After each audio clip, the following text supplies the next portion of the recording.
Chapter 1172. How could Hong Tailong admit to such a heavy crime? He shook his head and denied it, saying that Yu Qianqiu had wrongly accused him. In the end, Yu Qianqiu threw out a sentence and Hong Tailong immediately admitted defeat. Fine. You don't want to admit it?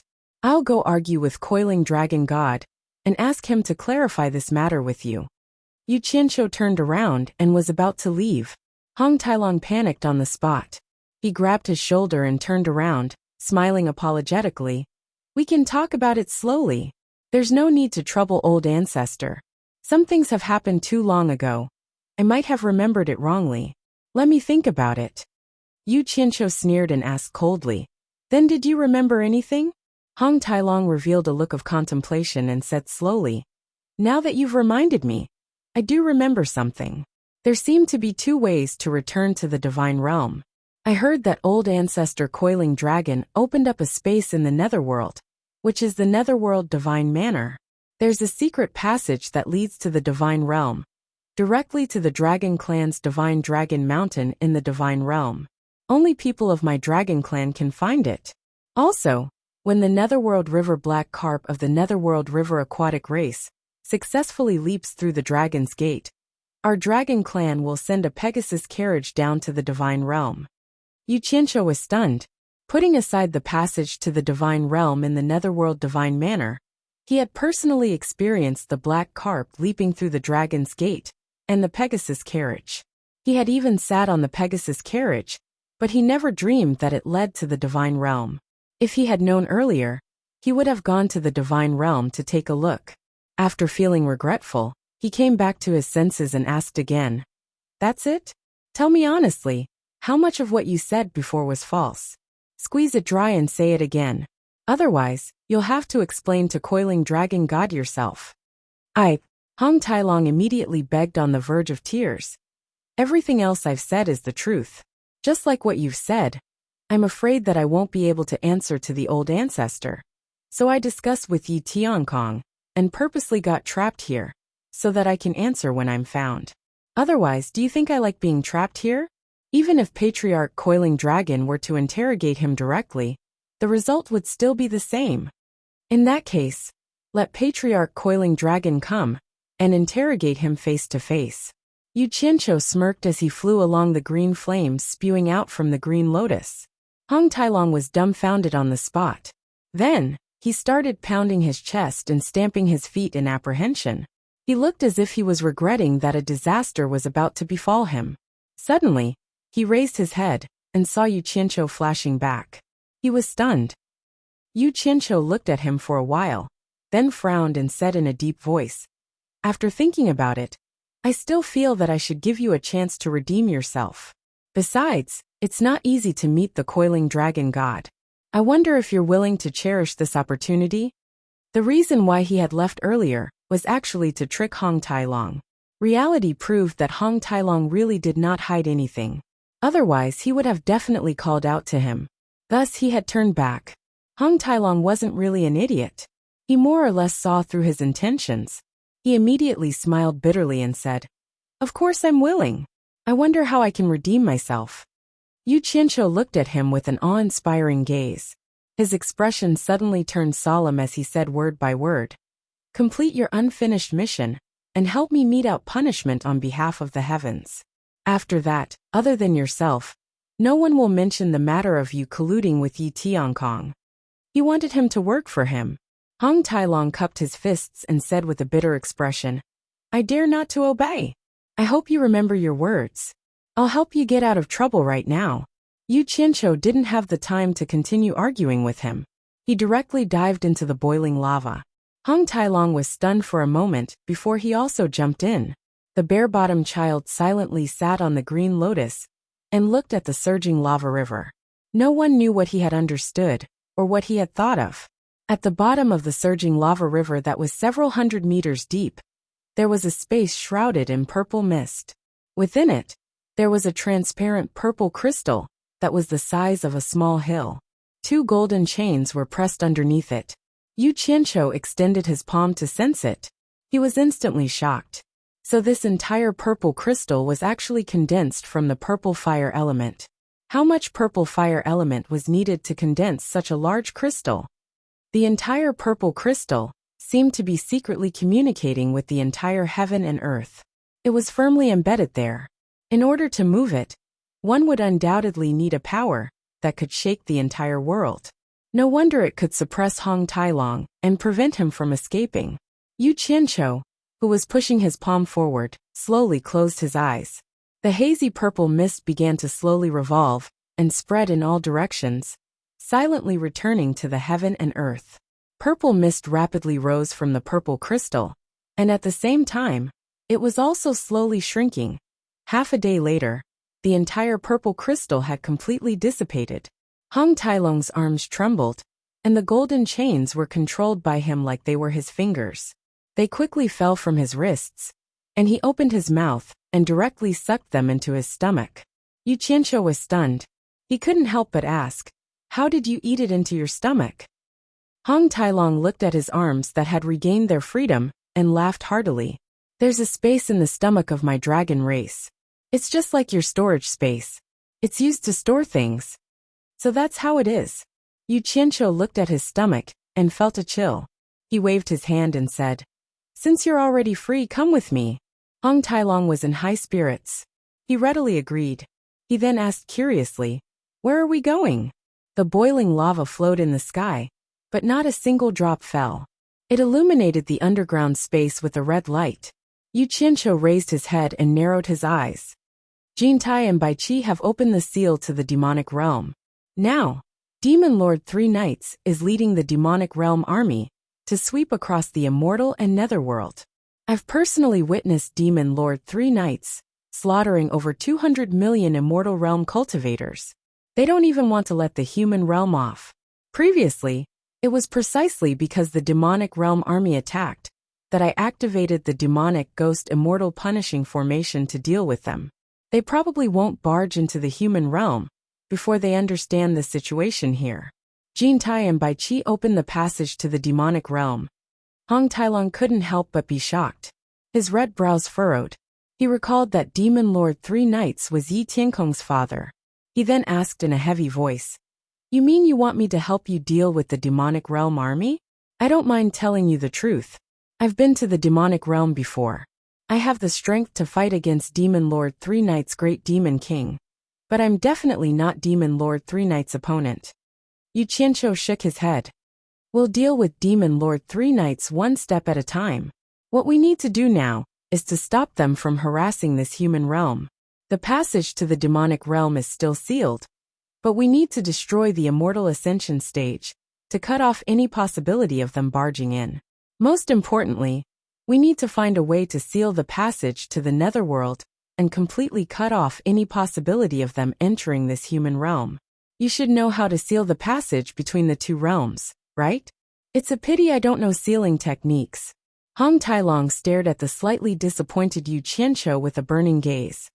"But I know a way to block the passage between the two realms. If someone uses a divine artifact to guard the entrance of the passage, it can also prevent people from the two realms from passing through." Yu Qianqiu's gaze slowly met his. He said in a heavy voice, "You mean, you want me to use the heaven and earth splitting arrow to block the passage between the two realms?" "That's right." Hong Tailong nodded his head firmly. "The heaven and earth splitting arrow isn't an ordinary divine artifact. If it hasn't recognized a master, blocking the passage between the two realms would still be dangerous. But it has already recognized a master. As long as we use it to block the passage between the two realms, no one will be able to move it. Unless you die." Yu Qianqiu pondered for a moment, then slowly said, "For the peace of this human realm, I've spared no expense and put in a lot of effort. Now that things have come to this, how can I let it repeat the mistakes of the past because of my selfishness? Looks like this is the only way." As he spoke, he opened his eyes wide and shouted, "All right, let's do it. Use the divine arrow to block it." He was actually willing to give up on the heaven and earth splitting arrow. Hong Tailong was instantly filled with deep veneration. This kind of person didn't make him work for nothing. However, he had thought too highly of Yu Qianqiu. Actually, he didn't want to give up on such a divine artifact, but the situation forced him to do so for the time being. In addition, he had always suspected that there was some kind of conspiracy on this divine arrow, so he was in a state of anxiety. Besides, he believed that once he found a way to seal it, he would still be able to retrieve the divine arrow. Yu Qianqiu had already waved his hand, and the surrounding scenery changed continuously. When the scenery stabilized, the two of them had already arrived at the entrance to the netherworld.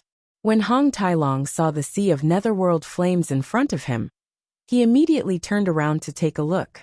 The huge netherworld iron steel inscriptions and that huge door made him understand that they had already arrived at the entrance to the netherworld. He suddenly stared at Yu Qianqiu and cried out in shock, "You have a star bead? Nonsense! I'm the one who executes punishment on behalf of the heavens. What's so strange about having a star bead?" Yu Qianqiu revealed a very disdainful expression. He had only revealed a little bit of his skill to make Hong Tailong follow him wholeheartedly. He had originally wanted to show off a little, but he didn't expect the other party to be so knowledgeable, saving him a lot of effort to explain. He casually took out the heaven and earth splitting arrow and held it in his hand, stroking it regretfully.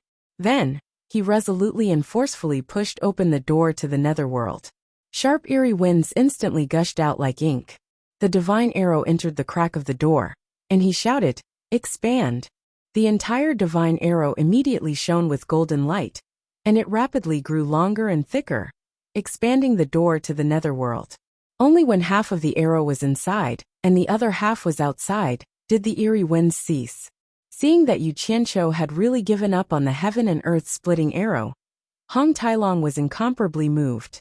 Previously, he suspected that Yu Qianqiu would be reluctant to part with the heaven and earth splitting arrow, and had been waiting to see. At this moment, he instantly let go of his pride as a dragon, and willingly submitted to Yu Qianqiu. Hong Tailong took a deep breath and said, "I've heard a legend in the immortal realm. This door to the netherworld is extraordinary. It's easy to shatter, but it's hard to merge again.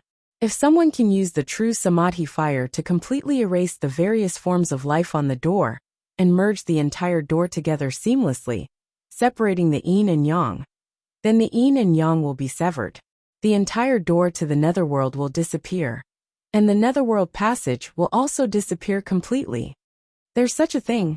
Yu Qianqiu was startled. Then he shook his head and smiled bitterly. He stretched out his palm, and green, black, and purple flames appeared in his palm at the same time. He said, "I can control these three mystical flames, but my cultivation is too low. I can't merge them into the true Samadhi fire. Otherwise, so what if I completely sever the yin and yang realms?" Chapter 1173. Hong Tailong was speechless with his mouth slightly agape. He was wondering how many things this guy had hidden on him. How could he have anything he wanted?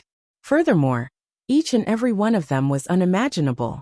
As expected of the executioner of heaven, he was blessed by the heavens. Yu Qianqiu retracted the flames in his palm and closed his mouth.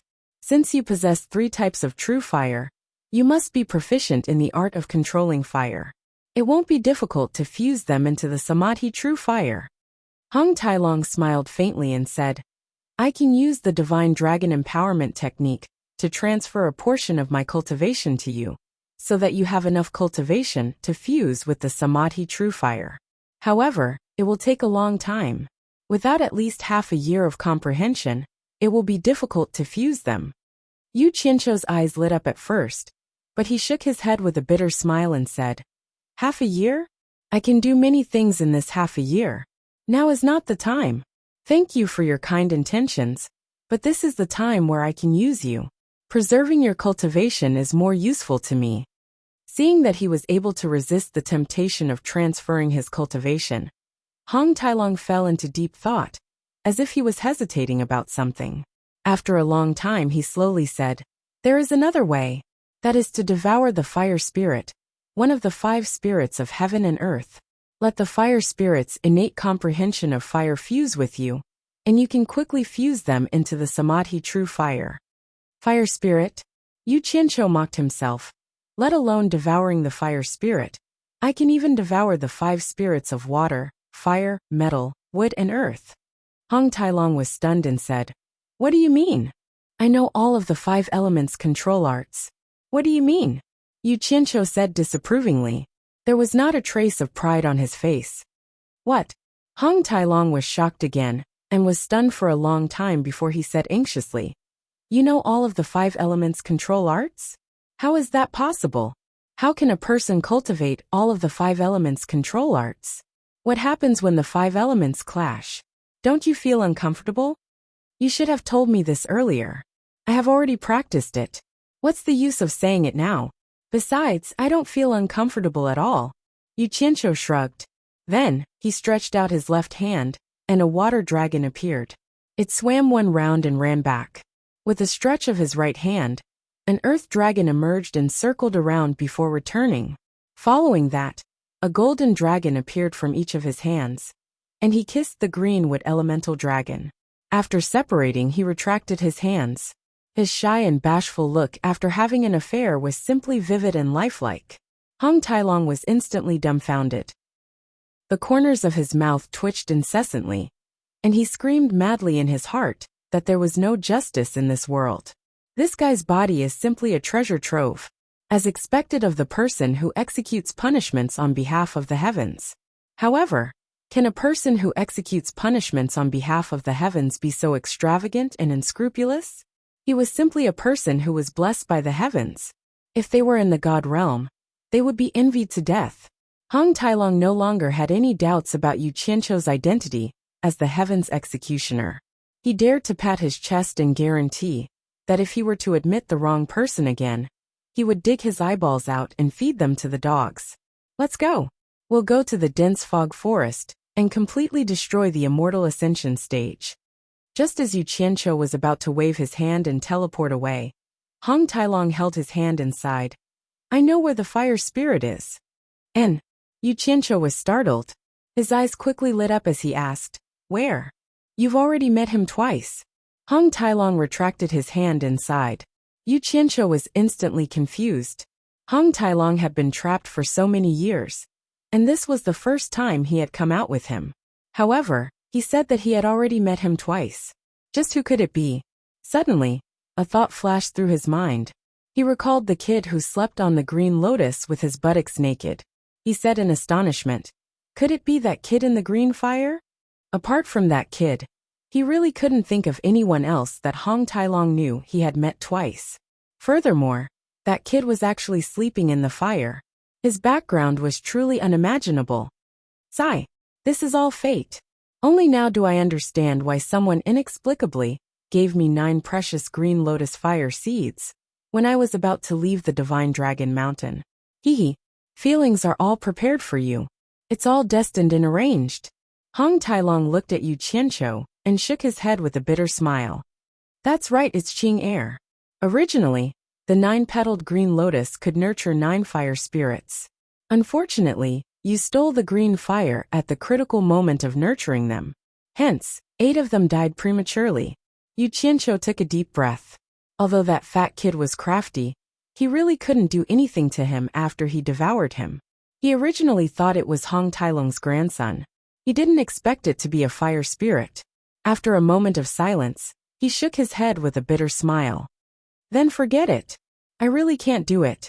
After all, that kid is not an outsider. It's nothing. I won't erase his consciousness. I will extract it and store it. In the future, when I have the chance to return to the divine world, I will find a way to find the green lotus fire seed for him to nurture again. Hong Tailong's smile was a little unnatural. It's just that it will take many years for him to be reborn. It will be hard on him. Yu Qianqiu lowered his head and frowned for a while. Let's talk about this later.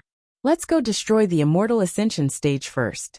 With a wave of his hand, the two disappeared through the exit of the netherworld. Meanwhile, the ball of black light that escaped from the entrance of the netherworld passed through the netherworld and directly returned to the immortal world's mystic immortal city.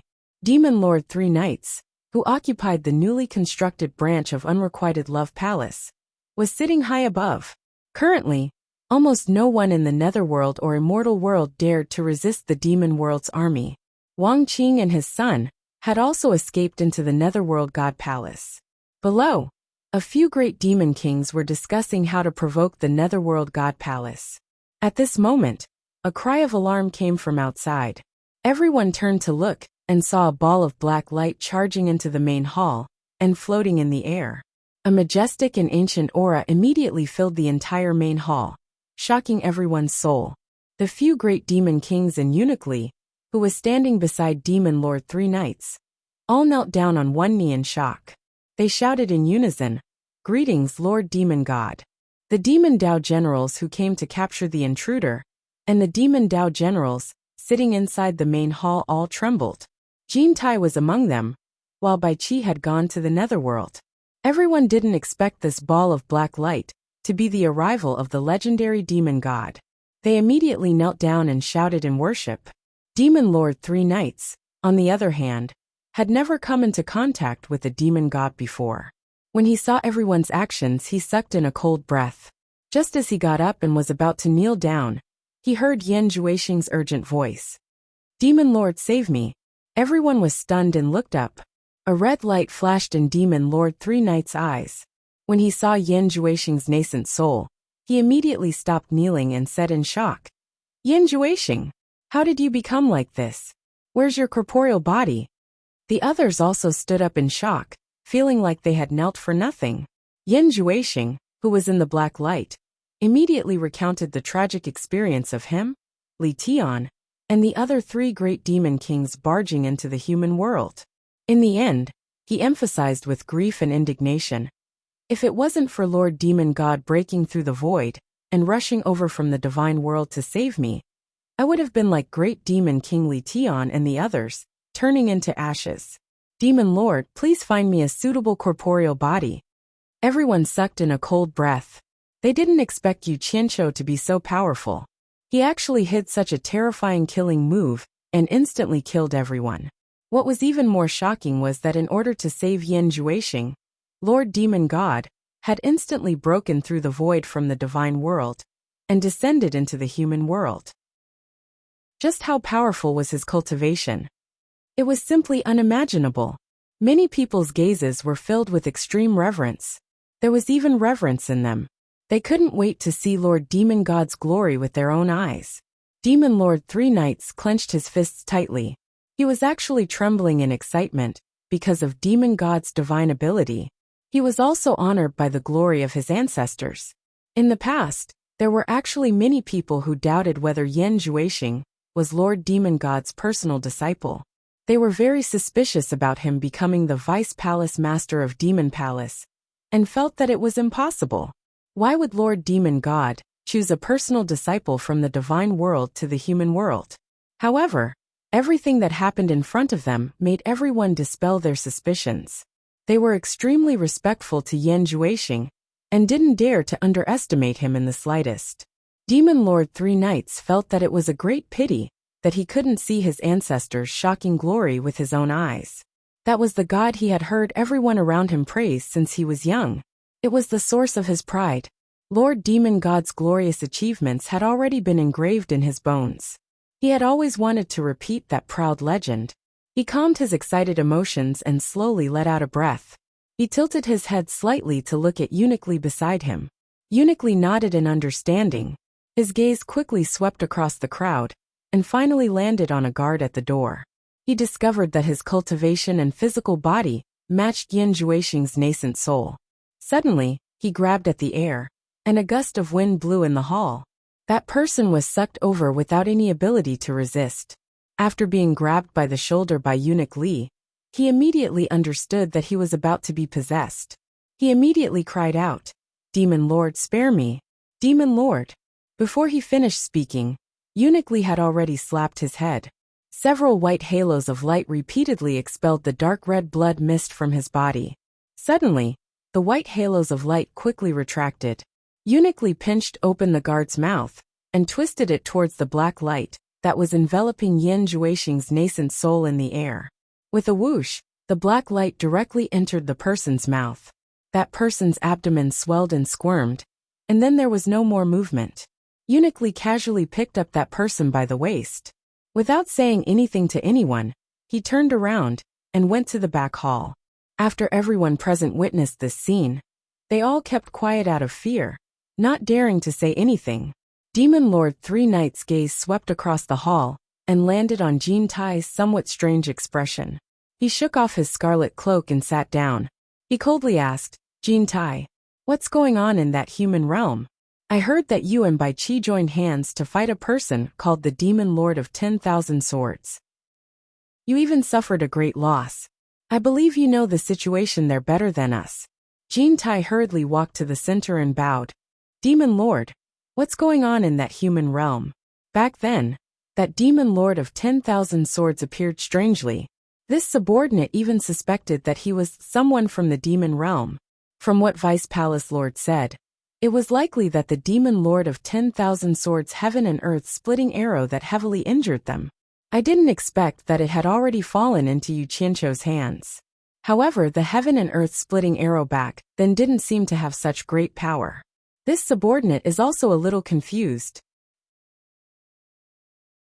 Chapter 1174. Yu Qianqiu and Hong Tailong's figures suddenly appeared outside the dense fog forest, where the colorful fog lingered. The two of them looked around and didn't find any movement. Their gazes landed on the gorgeous fog with different expressions. In reality, it was very unlikely that anyone would come here. Although the colorful fog was mesmerizing, there was no need for ordinary people to set foot in this barren land. Hong Tailong suddenly turned around and looked at Yu Qianqiu, sighing. Star bead is really magical. It can actually go wherever you want to go. No matter how far the distance is, it's all in the blink of an eye. It's not as magical as you think. You have to set the coordinates beforehand. Yu Qianqiu paused for a moment. He turned around and asked curiously, how much do you know about star bead? He originally thought that the other party understood star bead very well. In the end, the other party's words made him suspicious.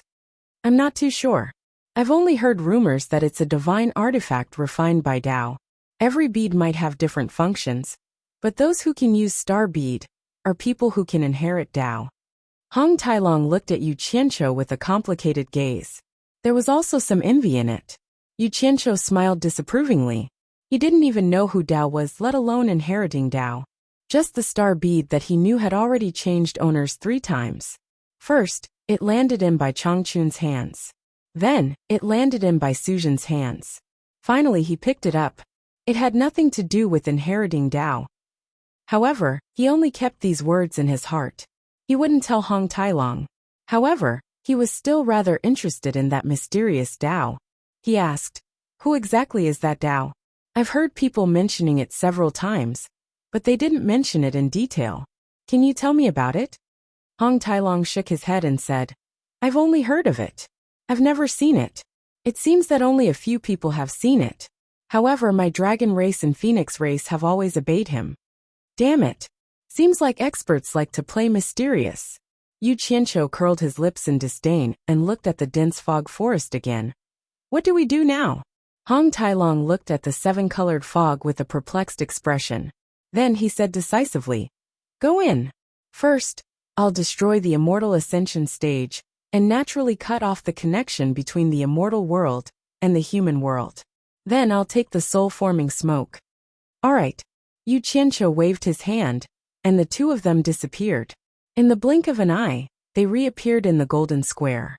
The moment Hong Tailong landed on the ground, he scanned his surroundings. Then a red light erupted from his body and soared into the sky. His astonishing aura forced Yu Qianqiu to quickly move far away to observe. Roar! A resounding and vigorous dragon roar resounded throughout the world, shaking the entire basin and the Golden Plaza.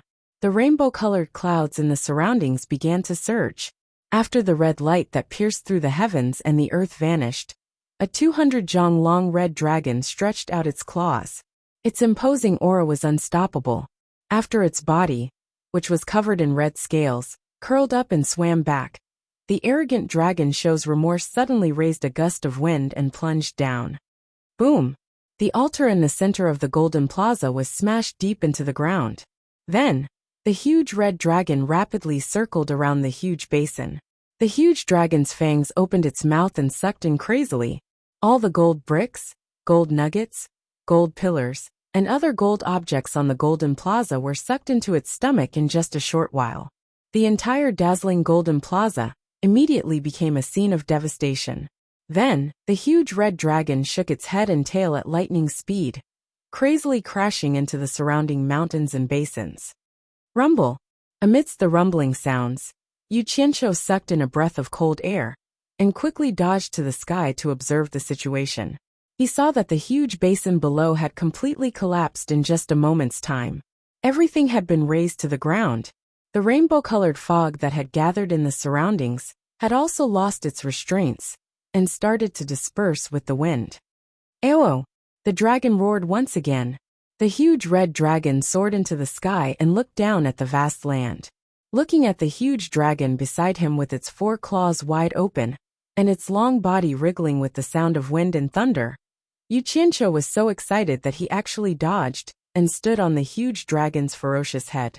He stood between the 2 antlers with his hands clasped behind his back. A feeling of arrogance welled up in him. The huge dragon's red eyes turned to look at him. It did not show any displeasure. Instead, it said in a deep rumbling voice, "You have the star bead. Are you afraid of the soul-transforming smoke?" "No." Yu Qianqiu shook his head forcefully. "Then stand still.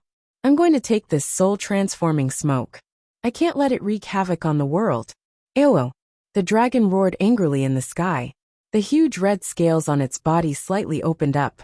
Its aura surged up and down its body. Suddenly the wind and clouds surged. The huge dragon opened its fangs and swooped down. The vast land was suddenly swept up by a gust of wind.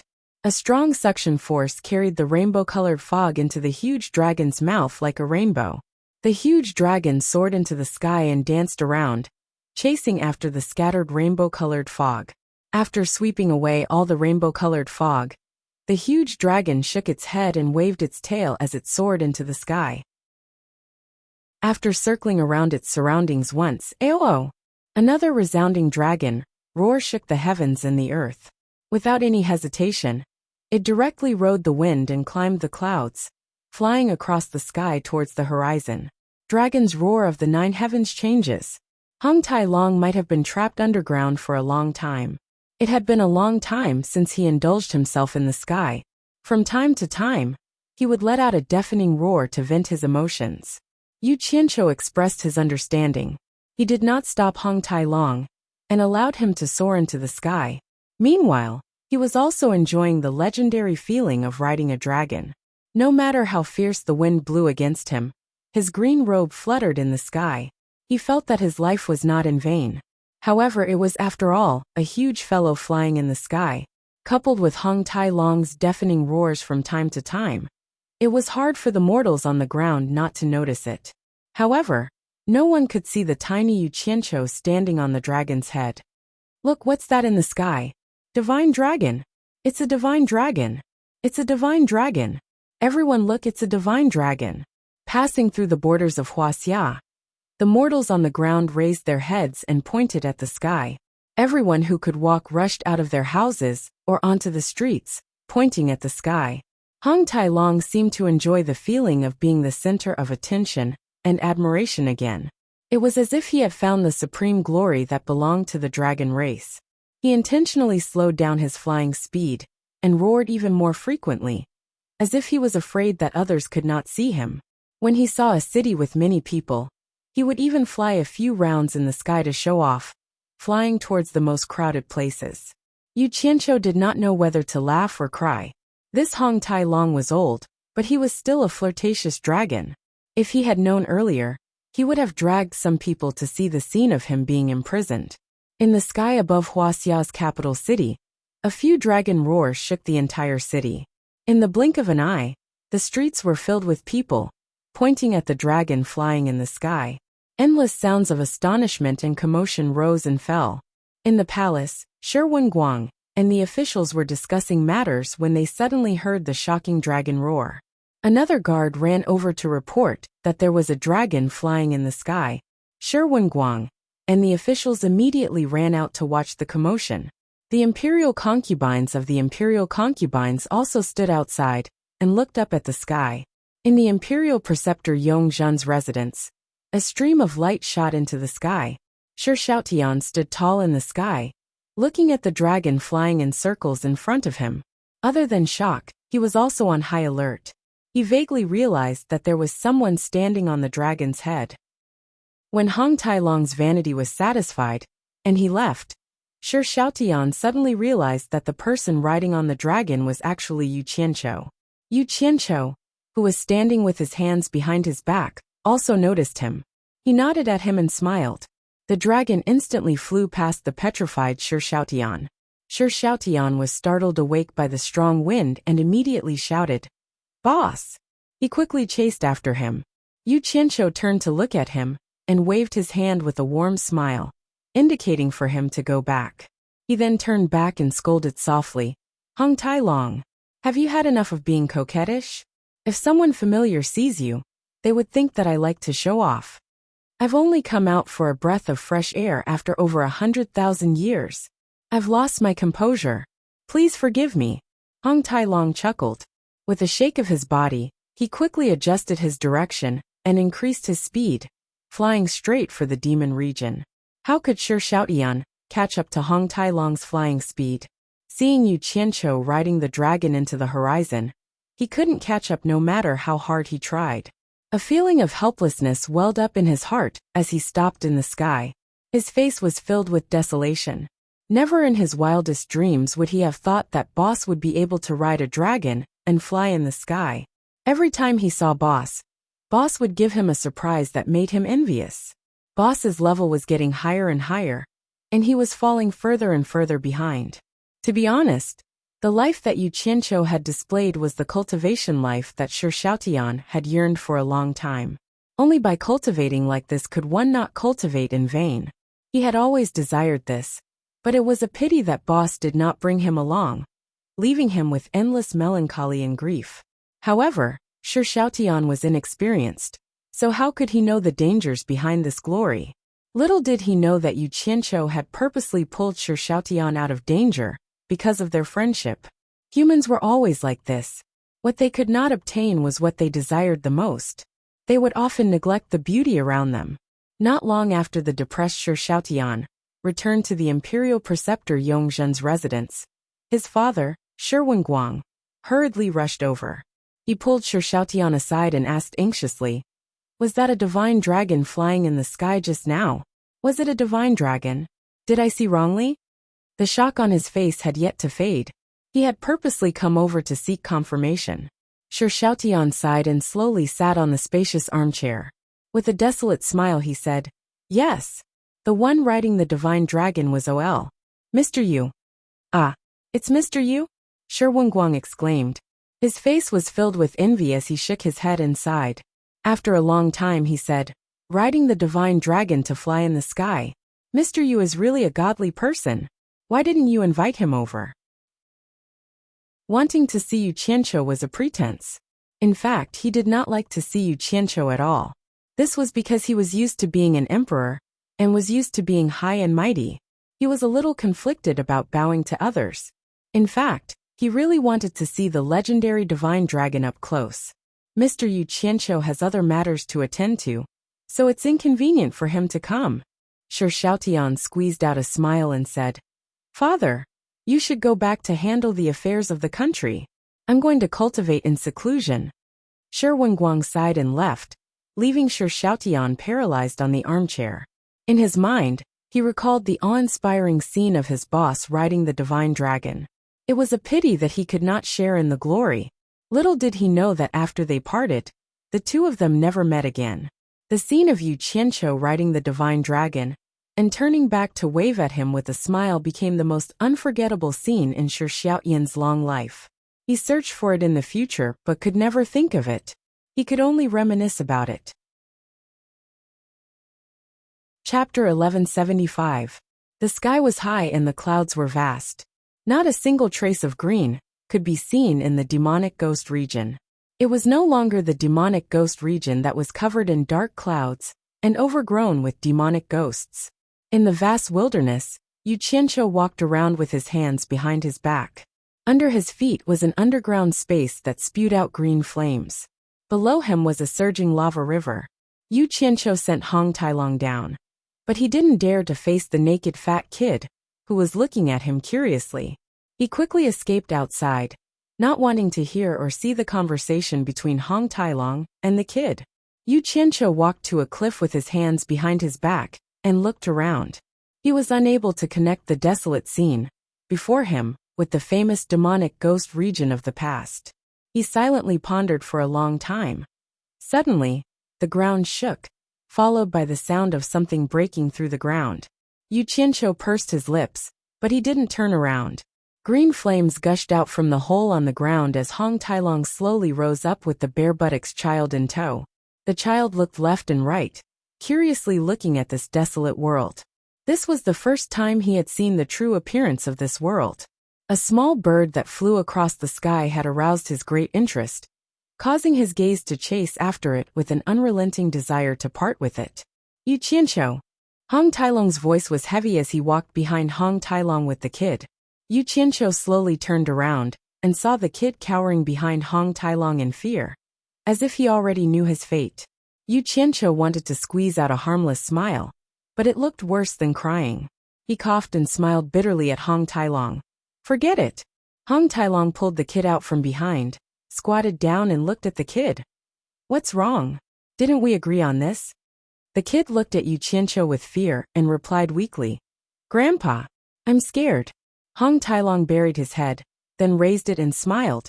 Ching, didn't Grandpa tell you? The immortal realm doesn't allow people from the lower realm to step into it. This is the only way I can bring you back to the immortal realm. Furthermore, you shouldn't exist in the mortal realm. Hong Tailong, forget it. Yu Qianqiu cupped his fists and bowed. Unexpectedly, the child bit his finger and said to Yu Qianqiu with a bit of shyness, Can I go see the world first? Then, he lowered his head and said in an aggrieved tone, I still don't know what the human world is like. I'm afraid that when I reach the god realm. Hong Tailong frowned, but Yu Qianqiu hurriedly said, Sure. Hong Tailong, bring him around to take a look. I beg you. He could only beg Hong Tailong. He did not dare to accompany this child to look around. Hong Tailong carried the child and turned into a beam of light, disappearing into the distance. Yu Qianqiu touched his forehead in a dilemma. He walked to the place where the blue fire was spewing out and jumped down. He used the metal art and earth art to seal the fire hole. Then, he flew back up and used the earth art to completely bury the space below. Then he sat down cross-legged on the ground. 3 days later, Hong Tailong carried the child back. The child had already put on his clothes and was holding a candied haw in each of his hands. However, his eyes had lost their usual liveliness. He was just a gluttonous child who felt that the candied haw was delicious and was munching on it numbly. Yu Qianqiu looked at the child and sensed something. Hong Tailong placed the child in front of him. The child looked at Yu Qianqiu blankly, as if he did not recognize him. Hong Tailong took away the candied haw in the child's hands, sealed it in a crystal ball, and swallowed it. When the child saw that there was nothing left to eat, he immediately hugged Hong Tailong's thigh and wailed. Glistening tears immediately appeared in Hong Tailong's eyes. He raised his head to the sky and howled, after which, his hand moved like lightning, slapping the child's head. The clothes on the child's body instantly turned into ashes, while the child's body condensed into a red ball of light in his palm. Hong Tailong sent the red ball of light to the mouth of Yu Qianqiu, who was sitting cross-legged. Yu Qianqiu's dry lips swallowed and slowly opened his mouth. Hong Tailong slapped the red ball of light into his mouth, then turned towards the sky and choked with tears. Yu Qianqiu immediately felt a boiling sensation in his abdomen. He suppressed his agitated emotions and forced the red ball of light in his abdomen into his dantian. Suddenly, a golden light burst out from Yu Qianqiu's dantian and shone on the red ball of light. In an instant, the red ball of light turned back into the child. The child cheered and flew toward the red crystal bead. He swallowed the red crystal bead into his stomach. In an instant, red light burst out from his body. Yu Qianqiu suddenly felt a connection with the child. The child's expression instantly turned solemn. He sat cross-legged on the spot where the red crystal ball originally was, and began to revolve around the nascent soul in his dantian, along with the other 4 crystal balls. Yu Qianqiu immediately felt that his cultivation had increased a little. However, the increase was not huge. When he thought about how he could accept the cultivation of the 5 spirits after devouring them, he reckoned that the child's cultivation had fused with his own. The child's innate understanding of fire surged into his mind like a tidal wave. He then began to quietly sort it out. At night, Hong Tailong gazed at the endless starry sky with his hands behind his back. Suddenly, a light flashed behind him. He slowly turned his head and saw a ball of blue fire on Yu Qianqiu's left shoulder, a ball of black fire on his right shoulder, and a ball of purple fire on top of his head. The situation was extremely strange. Not long after, the blue and black fire on his left and right shoulders slowly floated to the top of his head and pressed towards the purple fire in the middle. After the 3 flames collided with each other, they violently fluctuated, as if they were repelling each other. Yu Qianqiu, who was sitting cross-legged, had a grave expression on his face. After about 2 hours, the 3 violently fluctuating flames finally calmed down and started to merge together bit by bit. When the 3 flames had completely merged together, Yu Qianqiu's eyes suddenly opened. 2 rainbow-colored rays of light shot out from his eyes. The overlapping 3-colored flames above his head rumbled like thunder and completely merged together in an instant. The gorgeous 3-colored flames turned into 7 colors. Instantly, the flames rose to a height of 100 meters. A rainbow-colored fire dragon burned incessantly above Yu Qianqiu's head. The terrifyingly high temperature immediately caused the ground to crack with crackling sounds. Countless cracks rapidly extended in all directions. Hong Tailong's pupils shrank. Even though he was a fire elemental fire dragon, he still found it hard to endure. Suddenly, he felt a terrifyingly high temperature surrounding his body. Clearly, Yu Qianqiu had noticed it. True Samadhi fire! Hong Tailong exclaimed. The remaining sadness on his face was instantly swept away. He clapped his hands and shouted, "You succeeded!"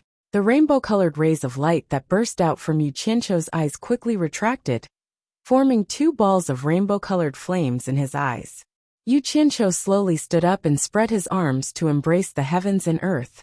His entire body instantly ignited with rainbow-colored flames, combining with the fire dragon above his head. They soared into the sky, reaching a height of 1,000 meters. The world flickered with rainbow-colored light, illuminating the desolate demon domain. It was as if the demon domain had obtained a new life. Yu Qianqiu slowly looked at Hong Tailong and said indifferently, "So, this is the true Samadhi fire. So it is rainbow-colored. I can feel its terrifying destructive might. It even gives me the urge to fight the demon lord 3 nights head-on." Hong Tailong turned a deaf ear to Xiao Chen's words. He raised his head and looked at the rainbow-colored flames that soared 1,000 meters in shock. He cried out involuntarily, "Why is there so much true Samadhi fire?" Lowering his head, he looked at Yu Qianqiu and said, "How many blue flames, black flames, and purple flames are hidden in your body? You actually managed to fuse so many true Samadhi fire? This is only a portion. The true Samadhi fire in my body is enough to turn the area within 1,000 meters into a sea of true Samadhi fire. Furthermore, after fusing the 3 flames, it is equivalent to having 2 empty spots in my body. I can also collect the 3 flames at any time and fuse them at any time. My body can store more than twice the amount of true Samadhi fire. A mere 1,000-meter-long fire dragon is nothing," Yu Qianqiu said indifferently. Hong Tailong shook his head in disbelief. He had seen the true Samadhi fire, by chance in the immortal realm. However, he had only collected 3 types of flames and fused them, then stored them in special treasures for future use. He had never heard of anyone being able to store the true Samadhi fire in their own body. Furthermore, it was such a large-scale storage, and could be refined and stored at any time. This is simply unbelievable. If the artifact refinement experts of the immortal realm were to find out about this, they would definitely capture you and use you as a refinement fire cauldron. You must know that the best fire seed for refining divine equipment is this true Samadhi fire that can refine anything," Hong Tailong exclaimed. Yu Qianqiu gently clasped his palms together, and the soaring true Samadhi fire immediately retreated back into his body. The rainbow-colored flames leaping in his eyes also disappeared at the same time. Only then did Hong Tailong dare to approach him. He patted his shoulder and laughed. With so much true samadhi fire, you and I now have the capital to make a trip to the immortal realm and the netherworld. We'll slaughter those bastards until they wail like ghosts and howl like wolves. We'll let them know that I, Hong Tai-long, have returned, haha. Yu Qianqiu shook his head and sighed. By right, I should be happy. However, I can't feel happy at all. This is all thanks to Qing. Speaking of that naked child, Hong Tai-long's expression instantly dimmed. He smiled faintly and said, I wonder when I can return to the immortal realm. Even if I do return to the immortal realm, I'm afraid it'll be several tens of thousands of years before I can see Qing again. Yu Qianqiu took a deep breath. He pulled himself together and said, All right, let's not talk about such a depressing matter. Let's go to the gate of the netherworld to retrieve the heaven and earth splitting arrow. Then, we'll use the true samadhi fire to completely seal the passageway to the netherworld. After that, we'll join hands and go to the immortal realm and the netherworld to deal with them. It'll be best if we can capture Kintai. I'll devour him as well. At that time, my cultivation will skyrocket. I want to see how the devil path will unify the three realms. The two of them disappeared from where they were at the same time. In the blink of an eye, they appeared in front of the gate of the netherworld. Looking at the gigantic divine arrow embedded in the gate of the netherworld, Yu Qianqiu made a grabbing motion with his 5 fingers and said sternly, Come back. The divine arrow immediately shone with a golden light and shrunk rapidly. The gate of the netherworld closed quickly as well. A chilly wind that was as sharp as ink whistled out. After the gate of the netherworld was completely closed, there were still a few large holes in the middle of the gate. They were the large holes made by the sharp hexagonal blade of the divine arrow. The chilly wind that was as sharp as ink continued to pour out from the holes. Chapter 1176. Yu Qianqiu's long green robe fluttered in the fierce chilly wind, but he was indifferent to it. His eyes fell on the reliefs on the dark gate. The faces of the old man, the child, the man, and the woman were all different. Their expressions were vivid and lifelike, as if they were telling him something. Wang! A rainbow-colored light blossomed in this underground world filled with cold wind. The true samadhi fire enveloped Yu Qianqiu's entire body. The wind didn't scatter it, as if it was solid. Yu Qianqiu's expression was solemn. He didn't know if he could completely seal the underworld passage by doing this, nor did he know if it was right. But he knew that this ghost gate was connected to the human world. It was too unfair to the living beings in the human world. If the ghost cultivator inside was unhappy, the living beings in the human world would suffer. No matter if it's right or wrong, since the affairs of the world are unpredictable, then let me be the one to administer punishment on behalf of the heaven. Whether it's right or wrong, I will bear the responsibility alone. A loud voice that sounded like he had become a Buddha suddenly resounded in the underground space.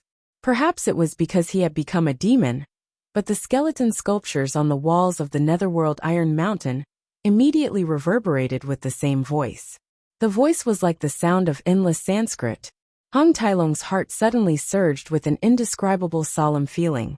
His gaze swept across the surroundings, but he didn't know how this voice was formed. Yu Qianqiu had already struck out with his palm. The true samadhi fire on his body shot out from his arm, forcing back the cold wind that was blowing out. The rainbow-colored wall of fire covered the entire ghost gate of the netherworld.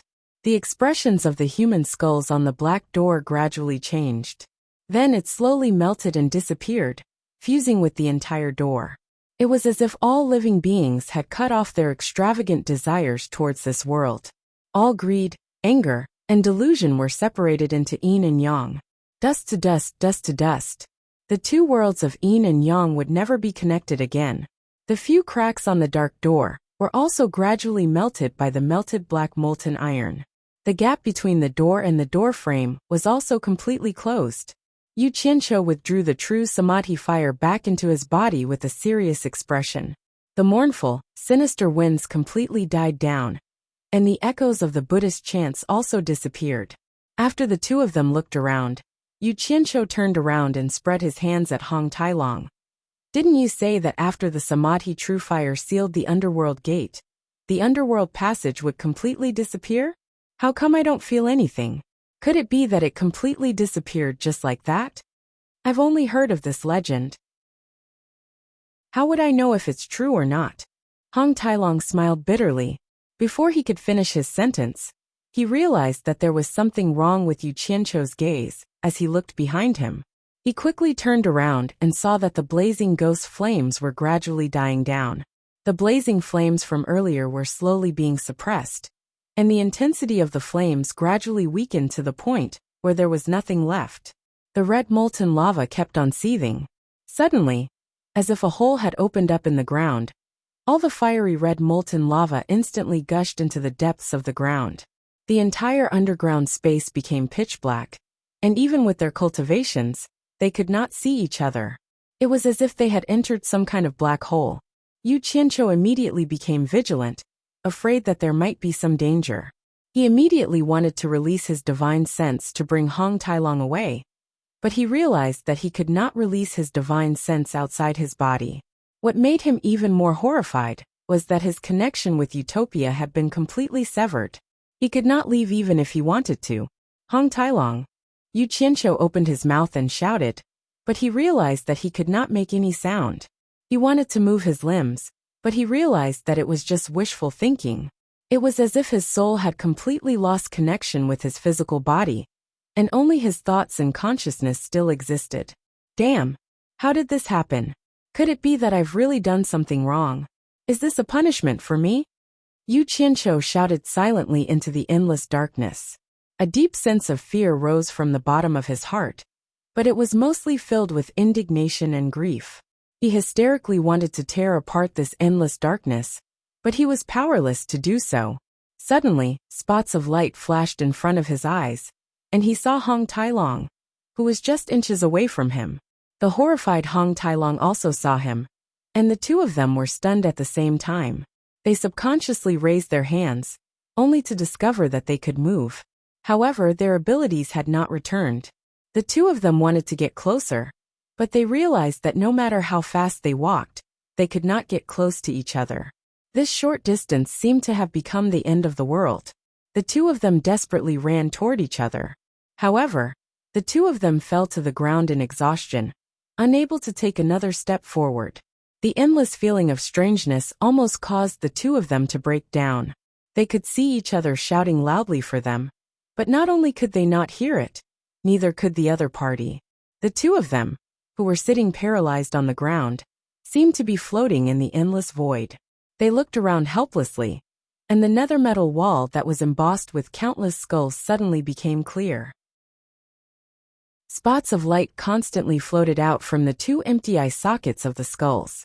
When the entire space was filled with countless spots of light, the skull wall quietly disappeared into the void. The drifting spots of light gradually moved rhythmically, but it also seemed to be without any pattern.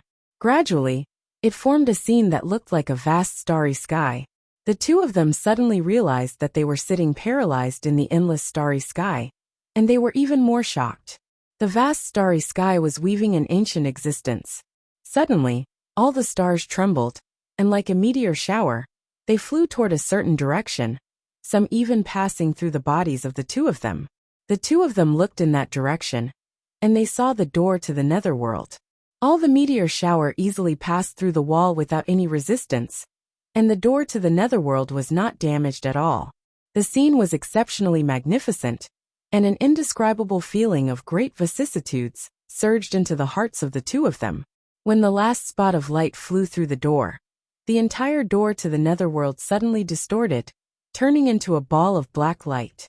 The black light was so deep that it seemed like it could devour everything. The more it spun, the bigger it became. Suddenly, it condensed into a point and disappeared. The two of them immediately felt the world tremble, as if they had woken up from a nightmare. The two of them stood together, looking at each other. The bright and beautiful sunlight shone down from the sky, shining on the two of them. The two of them raised their heads to look at the sky in astonishment, and discovered that they had unknowingly stood in a vast and deep pit. The sun was at noon. Looking around, the door to the netherworld had disappeared, and the netherworld iron walls that were carved with countless skulls had also disappeared. The netherworld ghost flames, the surging magma, and even the netherworld hole formed by the netherworld iron had disappeared. It was as if the two of them had been transferred to a strange pit in an instant. A small insect that came out of nowhere fluttered its wings and flew between the two of them. The two of them stared at it without blinking. Perhaps the small insect was attracted by the bright colors, as it first flew towards Hong Tai Long, who was dressed in red, and danced between his eyes. Hong Tai Long's eyes that were staring at it immediately turned into a cross-eyed look. The small insect circled around for a while, before losing interest in Hong Tai Long. It seemed to be more interested in Yu Qianqiu, and directly landed on Yu Qianqiu's face. Yu Qianqiu's eyes turned, and he subconsciously gave a slap. It was a clear and resounding slap, causing his own face to feel pain. Hong Tai Long stared at him in astonishment, while Yu Qianqiu's expression twitched. He raised his hand to take a look, and saw that the small insect had been slapped into pieces. The two of them looked at each other again, and Hong Tai Long weakly shouted, "Yu Qianqiu?" Yu Qianqiu was startled, and immediately shouted, "Hong Tai Long." The two of them heard each other shout, and looked at where they were standing. They were still in the same position as before the anomaly happened. They were not paralyzed on the ground at all. They moved their hands and feet, and took a few steps forward. When the two of them got closer, they were touching and pinching each other like fools. Suddenly, Yu Qianqiu gave Hong Tai Long a fierce slap on the face. Hong Tai Long covered his face and roared angrily, "What are you doing?" Yu Qianqiu picked his ears amidst the deafening roar, and heaved a sigh of relief. "Damn it! He's really alive. That scared this old man to death. Where is this place?" He flew out as if nothing had happened. Not only was Hong Tai Long not angry, he was also pleasantly surprised when he came back to his senses, and flew out with him. The two of them stood at the edge of the huge crater, and looked around. Hong Tai Long was not too familiar with this place, but Yu Qianqiu could recognize it. They were still within the desolate demonic ghost region, and the original territory of Ill Wind Valley had been completely dug away. He had no idea where it had been dug to. "Where is this?"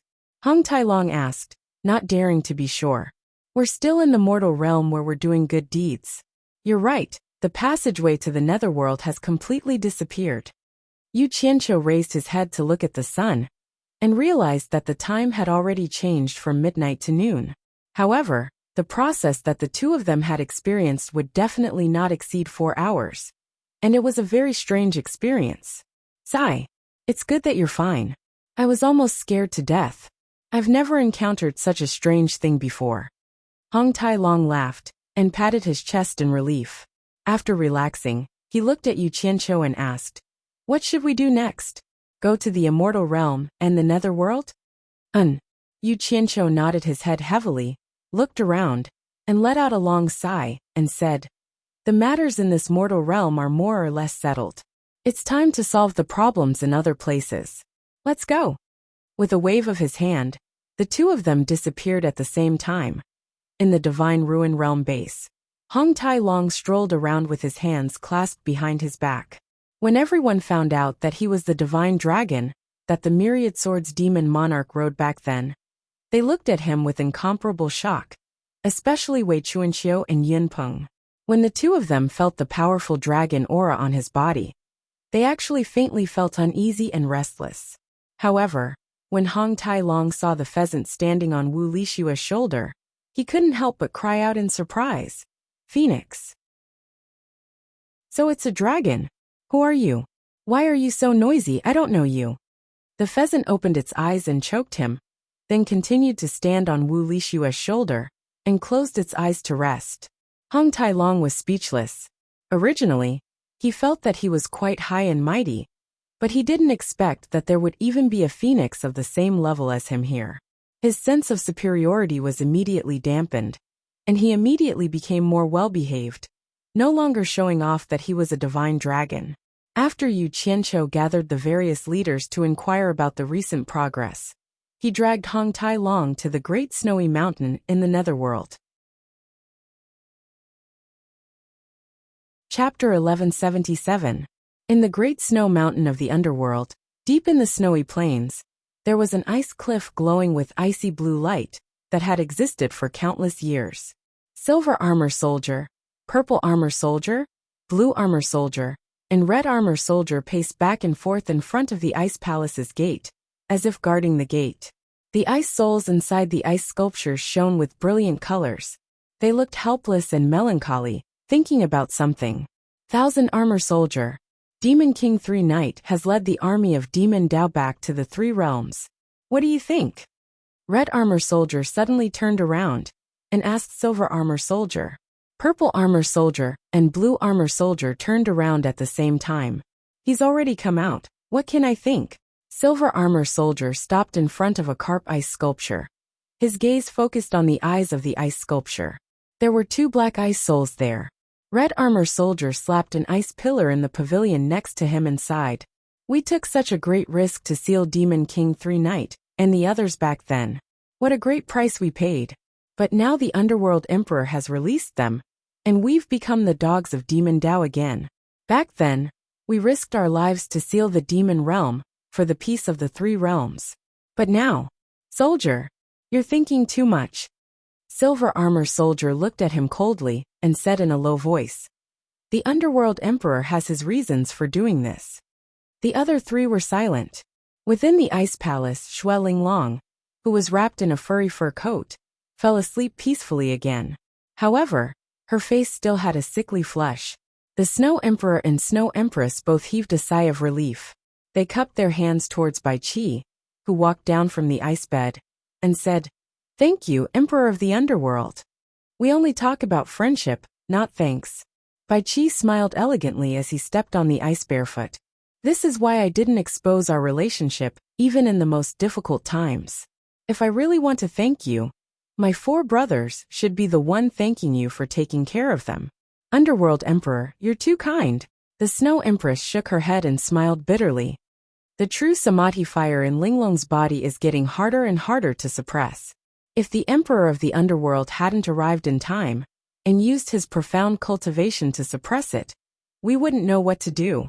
The Snow Empress sat quietly beside her daughter. Bai Qi looked at Xue Linglong, who was sleeping peacefully, and nodded with a serious expression. Seems like it's getting more and more serious each time. Don't worry, if you need anything, just look for me. I'll be there anytime. I'll look for an opportunity to borrow the power of the Devil's Path, to find the fire spirit of the 5 great spirits of heaven and earth. Hopefully, I'll be able to remove the Samadhi true fire from Linglong's body in one fell swoop.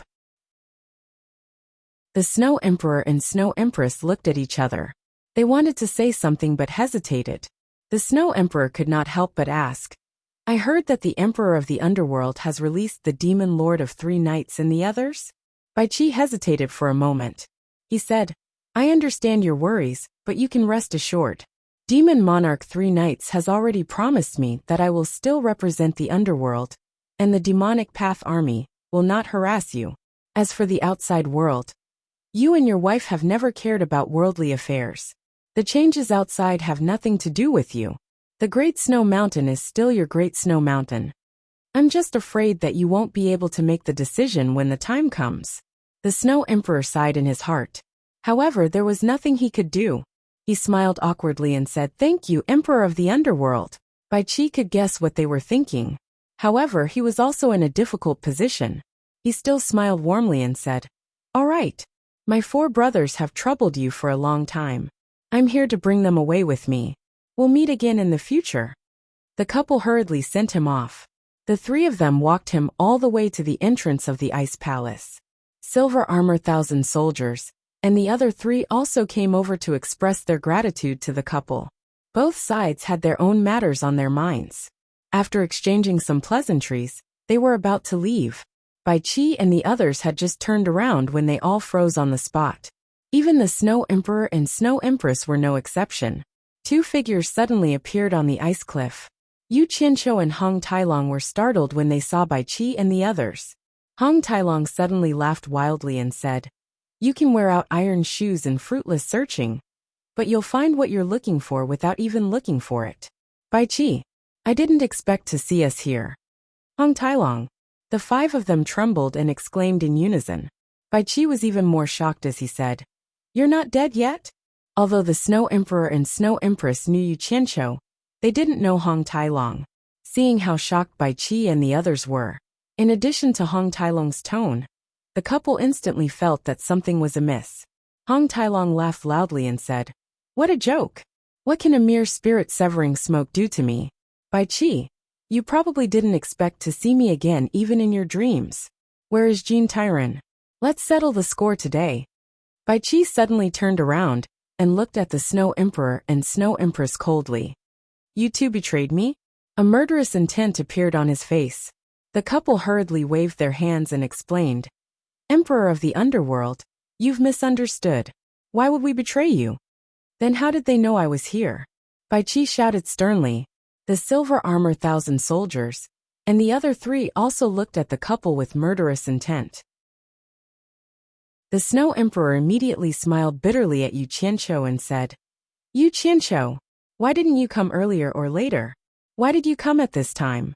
My husband and I can't even explain ourselves." Yu Qianqiu was here to exchange for the Xianming soul refining technique. How could he let anything happen to the couple? He immediately laughed harshly and said, "Bai Qi, it really has nothing to do with them. I know them, and came to visit them when I was passing by. I didn't expect to see you here. You heartless bastard. You actually dared to collude with that bastard Yin Juexing to kill me. Today it's time to settle the score." Actually, there was no need to explain. Bai Qi was just angry for a moment. Thinking about the shocked reactions of Hong Tailong and Yu Qianqiu, they obviously didn't expect to see him here. He immediately laughed coldly and said, "With just the two of you?" His gaze swept around, as if he was worried that someone else would appear. The silver-armored soldier brandished his halberd, the purple-armored soldier brandished his scythe, the blue-armored soldier brandished his blue bow and arrow, and the red-armored soldier loosened his grip on the red-armored soldier's red chain. The 4 of them immediately stood in a straight line on either side of the battlefield. The Snow Empress and her husband smiled bitterly. It was obvious that the red old man wasn't someone to be trifled with. If the 2 groups fought, the Ice Palace would probably be destroyed.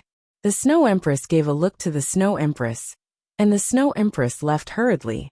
It was more important to protect her unconscious daughter. With this, Yu Qianqiu took out the golden heaven and earth splitting arrow and stabbed it into the icy ground in front of him. Everyone's eyes turned cold at the same time. A cold smile gradually appeared on the corner of Bai Qi's mouth, and he said, "The heaven and earth splitting arrow is in your hands. It seems like the Myriad Swords Demon Lord is really dead. You scared me." It would have been fine if Bai Qi didn't mention the Myriad Swords Demon Lord. The moment Bai Qi mentioned the Myriad Swords Demon Lord, Hong Tailong immediately let out a wild roar and charged over. Bai Qi turned into a stream of light and shot into the sky, and Hong Tailong chased after him. The sky rumbled, and a white figure and a red figure entangled with each other. The 2 of them directly engaged in a fierce battle. The heaven and earth splitting arrow on the icy cliff instantly exploded into tens of thousands of divine arrows, and they shot toward the 4 netherworld generals like a torrential rain. Yu Qianqiu was now extremely courageous, and he dared to take the initiative to fight the 4 netherworld generals head-on. As expected, he didn't panic because he had the goods in his hands. Reckless fellow. The Silver Armor Army's cold laughter was still reverberating, but the 4 of them had already teleported and disappeared from their original spots. The attacks of the tens of thousands of divine swords immediately missed. It was unknown when the Silver Armor Army, the Red Armor Army, and the Purple Armor Army had appeared behind Yu Qianqiu, and they surrounded him. All of them had cold smiles on their faces, and the shadow of the halberd filled the sky. The shadow of the death god's scythe swept across Yu Qianqiu's waist, and the shadow of the red chain lashed out. With the cultivation of these 3 people, if Yu Qianqiu was hit by any one of them, he would immediately have to say goodbye to this world. Especially since the Blue Armor Army in the sky had already drawn their soul-slaying bows. If Yu Qianqiu was lucky enough to escape, the soul-slaying bows would immediately teach him a lesson. Asterisk boom asterisk the tens of thousands of divine swords all shot into the enormous icy mountain. The icy mountain shook, and countless cracks appeared on it. The Snow Empress directly dove into the ice on the ground to hide. At almost the same time that the 4 of them disappeared, Yu Qianqiu let out a furious roar, and his entire body exploded with a ferocious seven-colored flame. In an instant, it covered a radius of 1,000 meters. A ray of seven-colored light that illuminated the heaven and earth was like a resplendent pearl, blooming with gorgeous colors in the vast snowy mountain.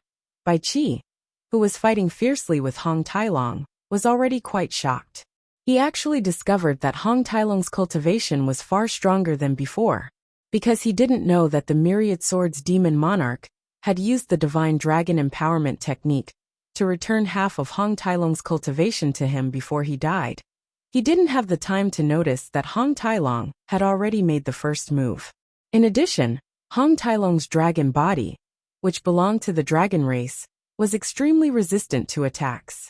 He actually withstood the black light shot out by the obsidian light mirror, without caring about anything else. He only attacked without defending, completely throwing caution to the wind. It was as if he was fighting with his life on the line. Bai Qi really couldn't endure his opponent's ferocious attacks.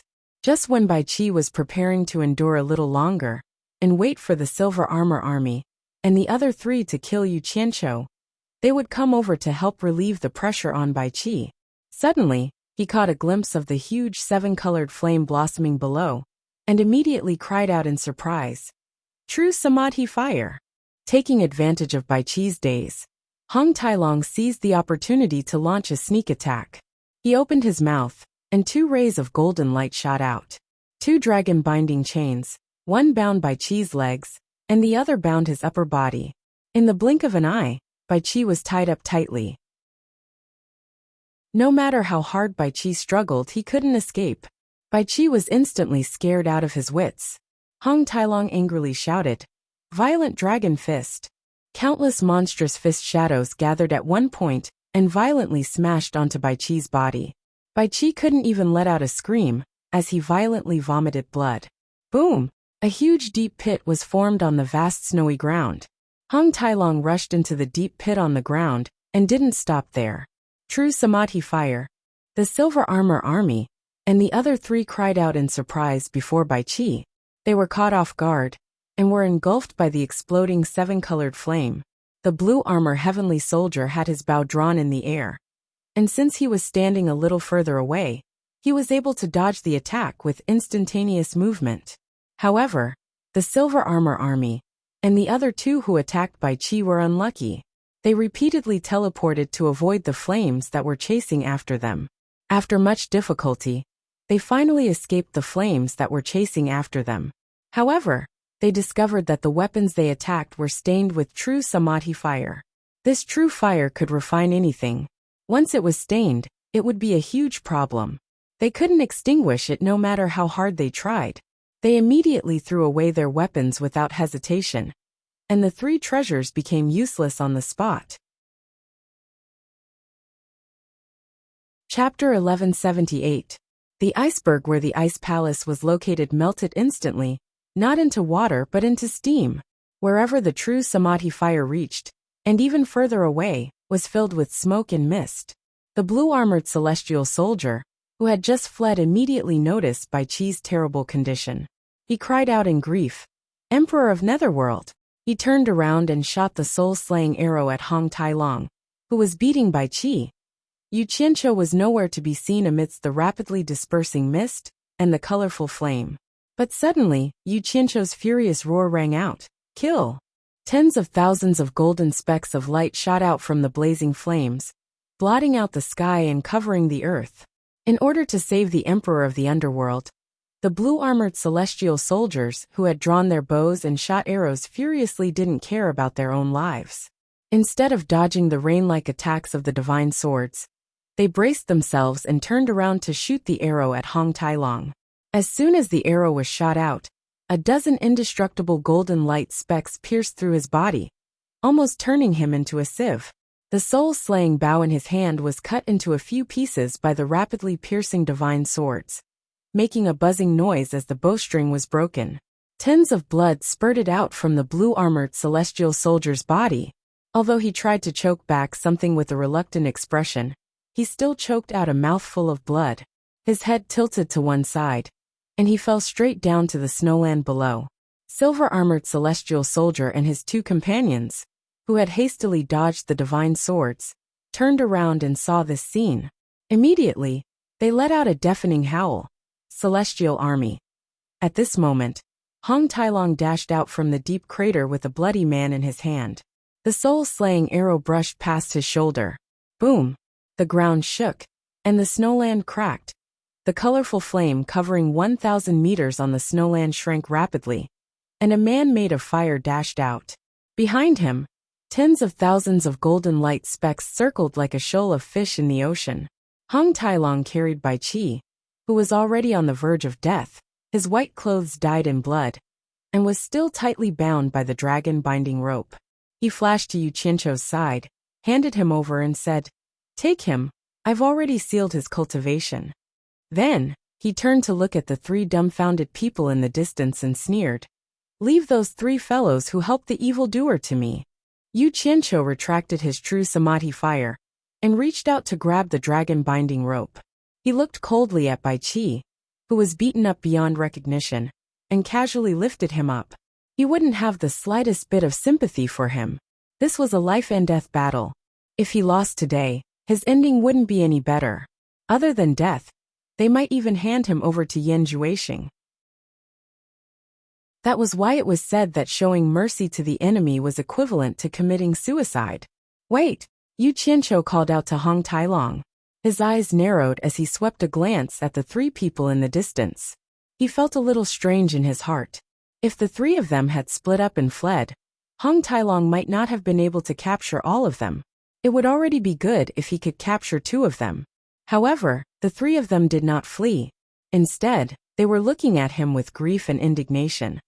Hong Tailong looked at him in confusion and asked, "Are we going to let them go?" Yu Qianqiu didn't reply to him. He stretched out his other hand, and a divine sword flashed into his hand.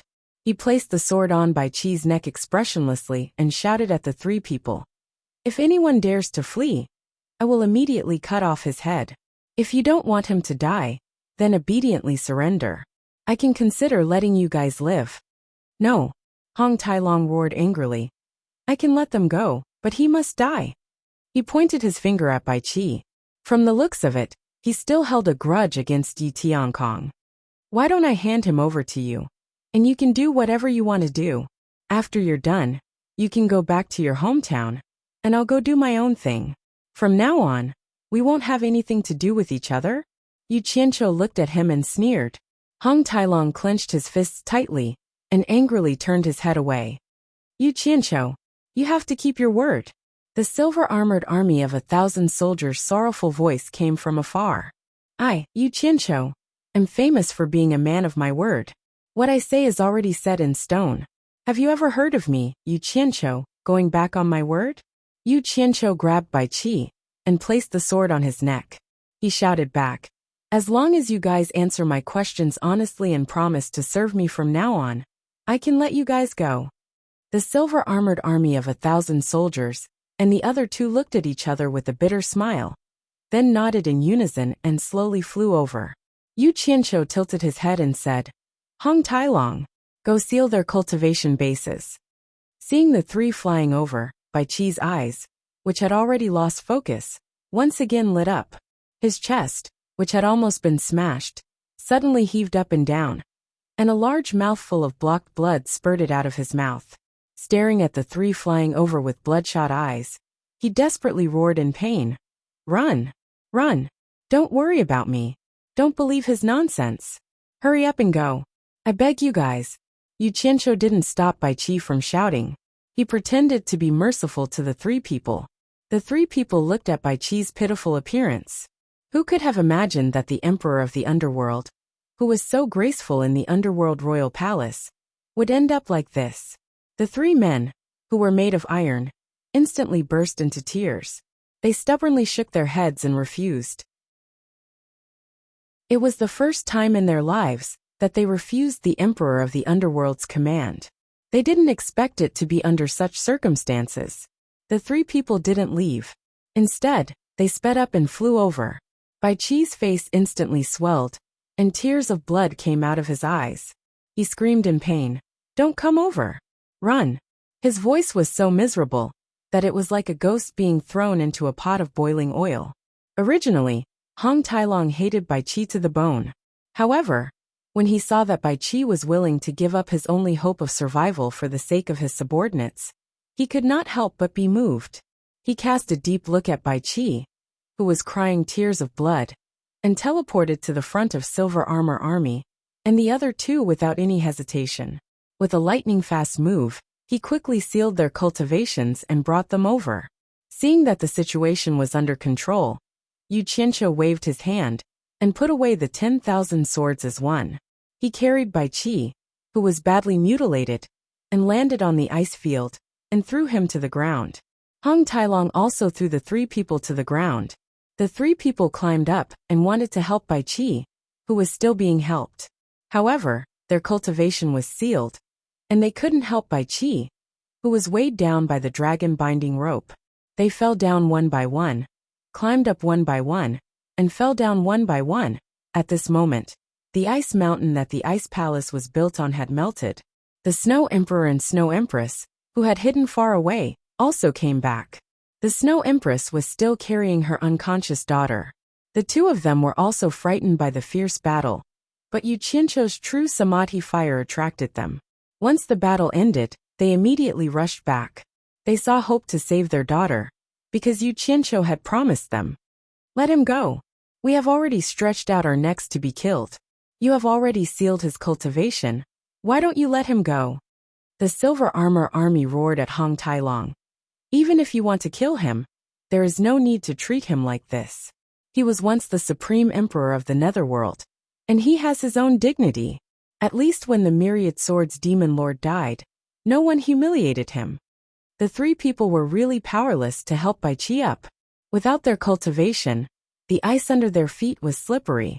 There was no expression on Hong Tailong's face. For some unknown reason, he actually opened his mouth and swallowed the dragon binding rope that was binding Bai Qi back into his stomach. Without the weight of the dragon binding rope, Bai Qi choked out another mouthful of blood when the three people helped him up. He looked at the three people and shook his head with boundless grief and indignation.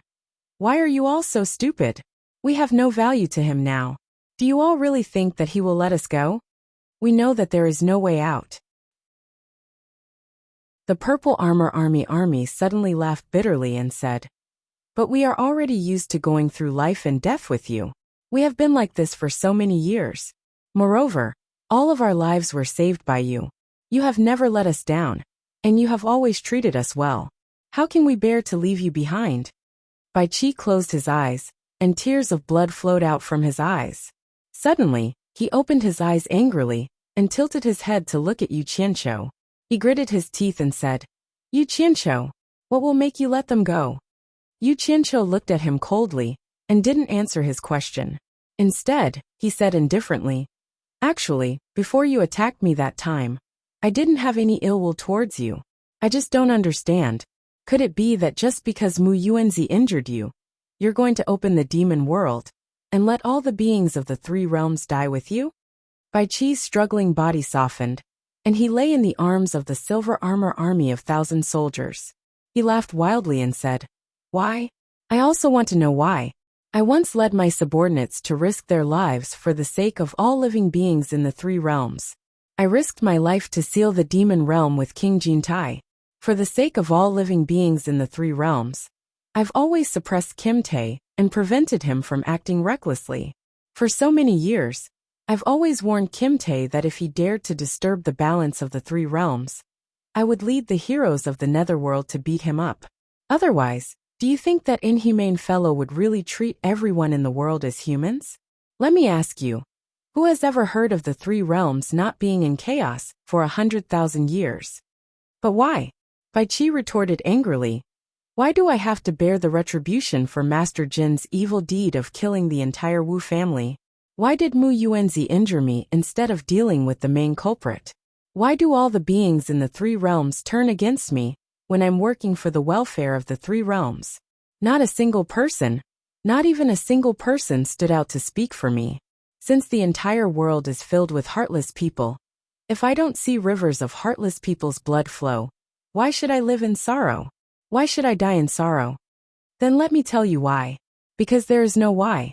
No matter how good you think you are, it's all because you think you are. Everything is retribution. If you can't figure it out, you can slowly think about it in your next life. Yu Qianqiu said as he took out a divine sword. Hong Tailong was slightly startled. Didn't you want to let him go? Why does it look like you want to kill me?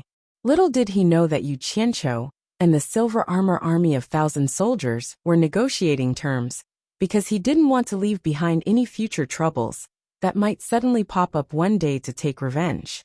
Thus, he purposely led the three of them to surrender, so that they wouldn't slip through the net. To him, if he didn't kill a single one and let them all go, then he would be a good person. Since he was going to kill them, he would have to eliminate them completely. Moreover, Bai Qi was already a member of the Devil Dao.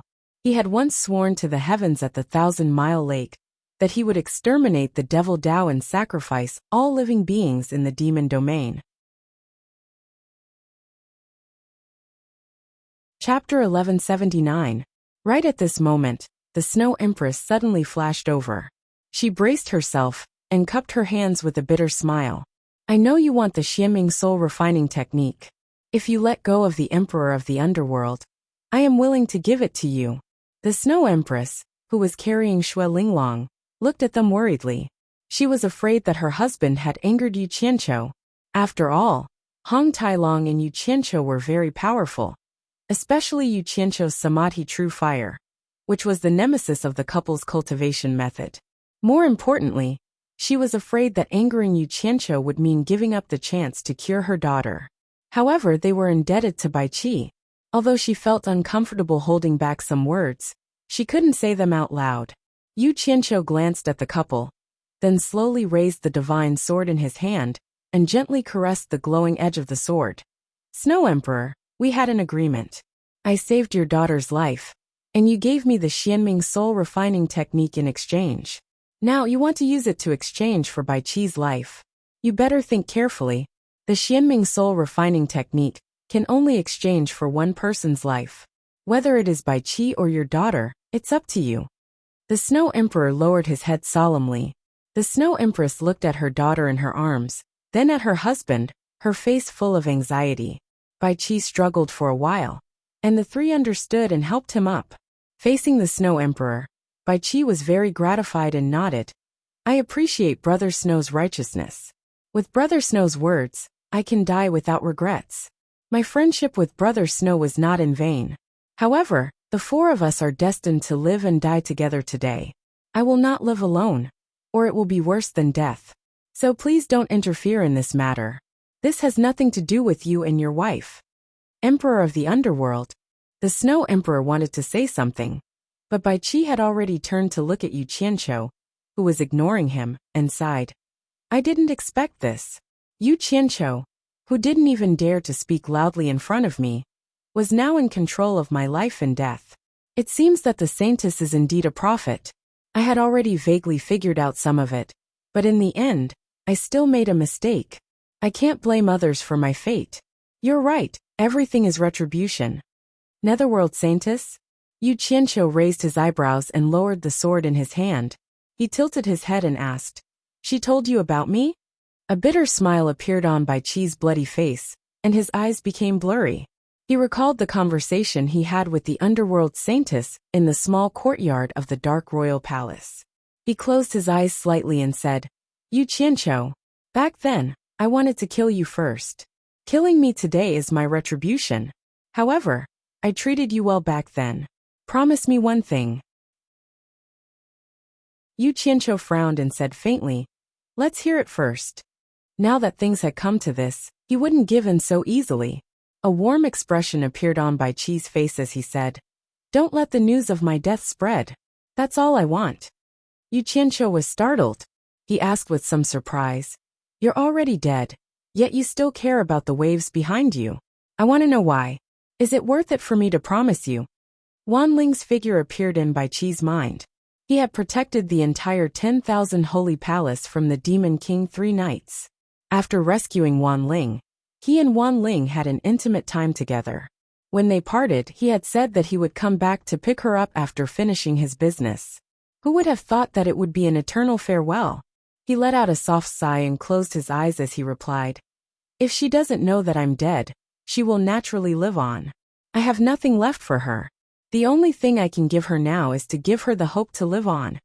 Everyone else was confused, but Yu Qianqiu seemed to be deep in thought. He had already linked it to Wan Ling. He paused and said, "I can promise you this. I originally wanted to use the Xianming soul refining technique to refine you all into profound weapons. As you said, on account of the kindness you have shown me, I will give the four of you a quick death. From now on, the grudges between us will be resolved, and we will not owe each other anything." As soon as he finished speaking, a golden light flashed in his hand. With 4 piu-piu sounds, 4 heads bounced up and fell to the ground. Warm blood spurted out from their mouths. The 4 corpses fell to the ground and twitched for a while before they stopped moving. The blood that flowed out from the severed heads quickly solidified on the icy ground. Hong Tai Long looked at Yu Qianqiu as he silently put away the divine sword in his hand. Previously, he had thought that he would let them go. He didn't expect that he would not leave a single one alive. Hong Tai Long wanted to say something, but he didn't know what to say. The Snow Empress and her husband looked at Bai Qi's corpse dumbfoundedly. Suddenly, a ball of 7-colored flame swept across, and there was nothing left on the ground. Even the blood had turned into ashes. Yu Qianqiu turned around and walked towards the husband and wife. He stopped in front of the Snow Empress who was carrying Xue Linglong, and said indifferently, "Snow Empress, I have always remembered the promise I made in the past. Today I have come to fulfill it." He stretched out his 5 claws and grabbed towards Xue Linglong. Not long after, a strand of 7-colored flame, that was not much thicker than a strand of hair, emerged from Xue Linglong's body. It was this little fellow that caused the Snow Empress and her husband to be helpless even with all their efforts. That strand of flame drilled into Yu Qianqiu's palm. Xue Linglong, who was still unconscious, let out a soft moan. Her body that was being carried moved slightly, and the sickly redness on her cheeks gradually disappeared. The husband and wife looked at their daughter who was recovering quickly, but they didn't feel the slightest bit happy. The Snow Empress raised her head and saw that Yu Qianqiu was staring at her with a burning gaze. She couldn't help but smile bitterly and shake her head. She took out a jade archive and quickly inserted something into it, then flicked it out. Yu Qianqiu casually caught the jade archive and examined it. After thinking for a long time, he nodded slightly and said, "So that's how it is. I understand now." The jade archive was immediately crushed into pieces. In fact, the Xianming soul refining technique wasn't a technique that required a large amount of time to practice. It was a technique that condensed all of the opponent's cultivation into the essence of the technique and used it. It required a spiritual object that was connected to the user, so that the user could control it. No matter what type of spiritual object was used, the user would need the same type as the medium to unleash its power.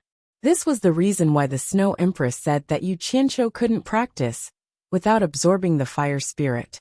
After understanding the secret of the Xianming soul refining technique, Yu Qianqiu was confident that he could use it on the 5 elements of water, fire, metal, wood, and earth. Of course, the prerequisite was that he had to swallow all 5 spirits of heaven and earth.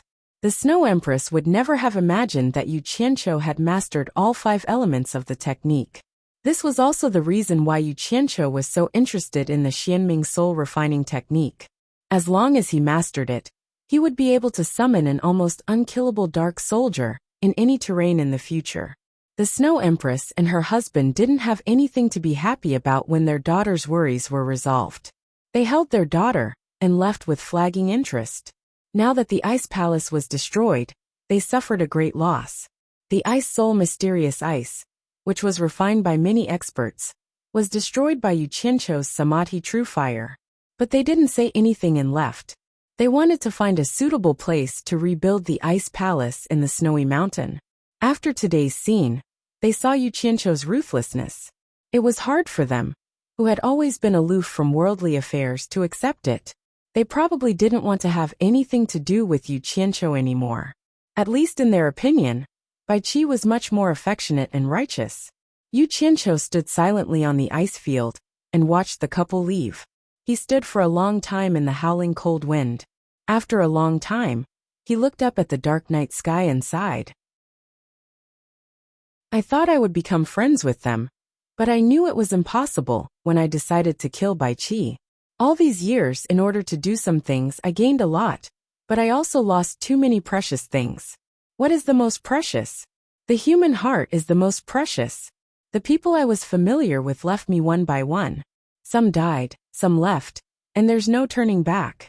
Maybe when I gain more, I will also lose more. Hong Tailong also couldn't accept the fact that he killed Bai Qi and the other 3 people. Although he was the one who shouted the loudest to kill Bai Qi, after hearing Yu Qianqiu's sigh, he seemed to understand his helplessness. After all, which person didn't have a story behind them? Everyone had been honest before, and maybe everyone had a touching story. But this was a life and death cultivation. There was more than one person like Bai Qi in the world, who could carry so many burdens on their shoulders. If they didn't get rid of them quickly, there would only be more and more burdens, and nothing could be done. Just as Hong Tailong was about to say a few words of consolation, he discovered that Yu Qianqiu took a deep breath and became spirited again. He immediately came back to life from his loneliness and disappeared in a flash. His recovery speed was too fast. It was as if he was a completely different person, as if nothing had happened earlier. After Yu Qianqiu searched around the icy plains, he found Bai Qi's treasure, the obsidian underworld light mirror. He tried to control it, but discovered that it was impervious to fire and water. Even his divine sense couldn't penetrate it. It seemed like there was no possibility for him to control it. Hong Tailong flashed to his side and sneered, "Don't try anymore." The obsidian underworld light mirror is the symbol of the netherworld's supreme ruler. Other than meditation cultivators, no one from the outside world is able to control it. There's such a strange thing. Yu Qianqiu flipped it around and looked at it. Then, he put it away with some regret. This thing could communicate with each other through a video call. It was a pity that he couldn't use such a high-grade treasure. Where should we go now? To sweep across the demonic path's army in the netherworld, or to slaughter in the immortal realm? Hong Tailong rubbed his palms together. He couldn't wait to prove to the 3 realms that he, Hong Tailong, had returned. Yu Qianqiu lowered his head and calculated for a while. He muttered to himself, "Looking at the time, it's about time. I wonder if that fellow, Shen Yu, will keep his promise." Then he suddenly raised his head and said, "My master doesn't know about the human realm being sealed. I want to report to him first." "Your master? Where?" Hong Tailong was stunned. Yu Qianqiu had already waved his hand, and the 2 of them disappeared from where they stood. By the netherworld river beside the myriad heavens boundary barrier, the 2 of them appeared. Hong Tailong quickly looked around and asked hesitantly, "This is? You're finally here?" A woman's clear voice rang out. The 2 of them looked at the other side of the river. The netherworld saintess slowly walked out from the ground. It seemed like she had opened up an underground space for herself. Hong Tailong was a little surprised and wanted to ask, "Is this your master?" Yu Qianqiu was also a little surprised as he asked, "Why are you here?" Chapter 1180. However, what surprised him even more was that Shen Yu also walked out of the cave, smiled awkwardly at him, and curiously looked at Hong Tailong. Then, he flew over with the underworld saintess. Seeing that Shen Yu kept his promise, Yu Qianqiu was relieved, but he was a little puzzled as to why the 2 of them were together. He couldn't help but ask, "Why are you 2 together?" Shen Yu said embarrassedly, "I came here a few days in advance to wait for you. Who knew that I would also meet Miss Xian here? So we waited for you here together." "Taishu Xian is also waiting for me? Could it be that her ability to predict the future had reached such a level? Or is it a coincidence?" Just as Yu Qianqiu showed some doubts on his face, Taishu Xian, whose face was covered with a black veil, suddenly sighed faintly and asked, "You really came here? In that case, Bai Qi didn't escape the calamity after all." Hong Tailong, who was already confused, was even more puzzled. The 2 of them came here in the blink of an eye. How did she know that Bai Qi had encountered a calamity? Yu Qianqiu didn't dare to underestimate her. He had a deeper understanding of this woman's divine foresight. However, because he had promised Bai Qi not to leak the news that he was dead, a confused look appeared on his face as he asked, "What do you mean Bai Qi didn't escape the calamity? What happened to Bai Qi?" Hong Tailong immediately turned his head and rolled his eyes. Taishu Xian looked deeply at Yu Qianqiu and shook his head slightly. "Bai Qi and I were friends, and I couldn't bear to see him suffer a tragedy. I originally wanted him to use you to defy the heavens and change his fate. I also thought that he understood. Now it seems that the two of you didn't get along after all. It's really hard to defy the heavens' will." Yu Qianqiu's eyes flickered. He wanted to say something but hesitated for a while. In the end, he still said with a blank look, "What do you mean? Why don't I understand?" Taishu Xian saw that he was deliberately acting dumb, so he didn't linger on this topic. He quietly turned around and said, "I have been waiting for you here for a long time. Since you want to go inside the celestial boundary, why don't we go together?" "What? The celestial barrier of the mausoleum of the gods?" Hong Tailong looked around in shock, while Yu Qianqiu glanced at Shen Yu meaningfully, as if he was asking, "Did you say that?" Feeling guilty, Jiu Yu turned around and flashed into the river. He transformed into a giant clam and opened his shell to wait for the three of them to come in. Taishu Xian was the first to enter in a flash, followed by Yu Qianqiu. Hong Tailong still had a shocked expression on his face as he glanced left and right before following behind them. The huge clamshell closed up, and it quickly swam upstream in the Netherworld River. When the few of them came out of the clamshell again, they had already arrived at the cliff within the boundary of all heavens. Hong Tailong stared at the huge moon with his mouth agape. Taishu Xian seemed a little excited to return to this place. He didn't greet the crowd, and immediately flew in the direction of his home. Yu Qianqiu took out a flying shuttle and let Hong Tailong drive it. He brought along Jiu Yu and caught up with Taishu Xian in the blink of an eye. They carried her and quickly disappeared into the distance. When they arrived at the small courtyard on the monster-like mountain, Taishu Xian couldn't wait any longer and flashed down. White-haired Grandma Yin walked out of the house and saw her. She immediately called out with a trembling voice, "Little Xian." Taishu Xian quickly walked over and knelt down on the spot. She hugged Grandma Yan's leg and cried, "Grandma, Xianer is back." After Grandma Yin helped her up and checked on her, the two of them hugged each other and cried. As they cried, they asked each other something and completely ignored the three people who walked in after them. After a long while, the two women who looked like a grandparent and granddaughter finally stopped crying. When Grandma Yin saw Yu Qianqiu, she wiped her tears and let go of Taishu Xian. She walked to him and bowed. "Yu Qianqiu, this old woman thanks you." She was thanking him for bringing back Taishu Xian, who had disappeared for so many years. "You can't do that." Yu Qianqiu hurriedly held her. Grandma Yin didn't stand on ceremony. She pulled his hand and led him into the house. She then waved at the other two people and said, "Come in, come in, come in, everyone come in." "Grandma Yin, you don't have to be so polite." Yu Qianqiu persuaded her and said seriously, "I still have something to do, so I won't disturb you this time. I'll visit Grandma next time." He suddenly thought of something and asked respectfully, "By the way, Grandma, have you heard any news about my master recently?" Hong Tailong's ears pricked up. He looked at Yu Qianqiu with a stunned expression and pondered in his heart. Could this guy's master be in the mausoleum of the god of sin? "Your master?" Grandma Yin was also stunned. Then, she came to a sudden realization and said, "You're asking about that green-robed madman, right?" Yu Qianqiu's expression twitched. The so-called green-robed madman shouldn't be anyone else. He then coughed dryly and said, "From what Grandma said, you seem to have news about my master?"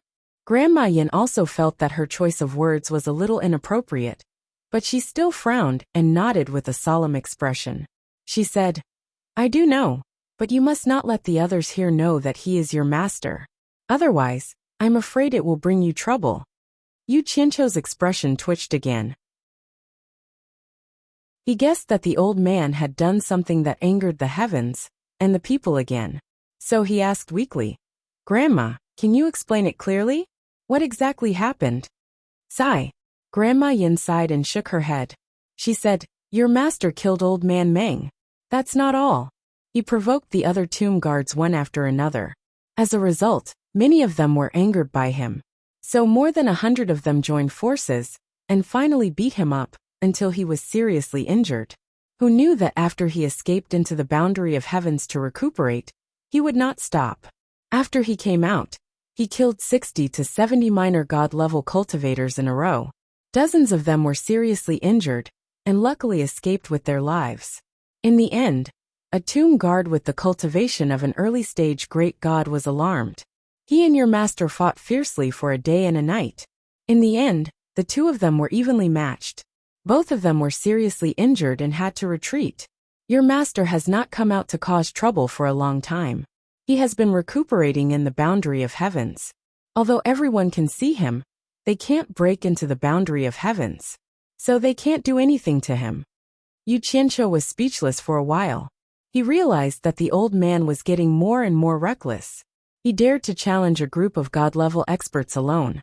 Was it fun to be seriously injured for no reason? It was simply unreasonable. The others were also speechless.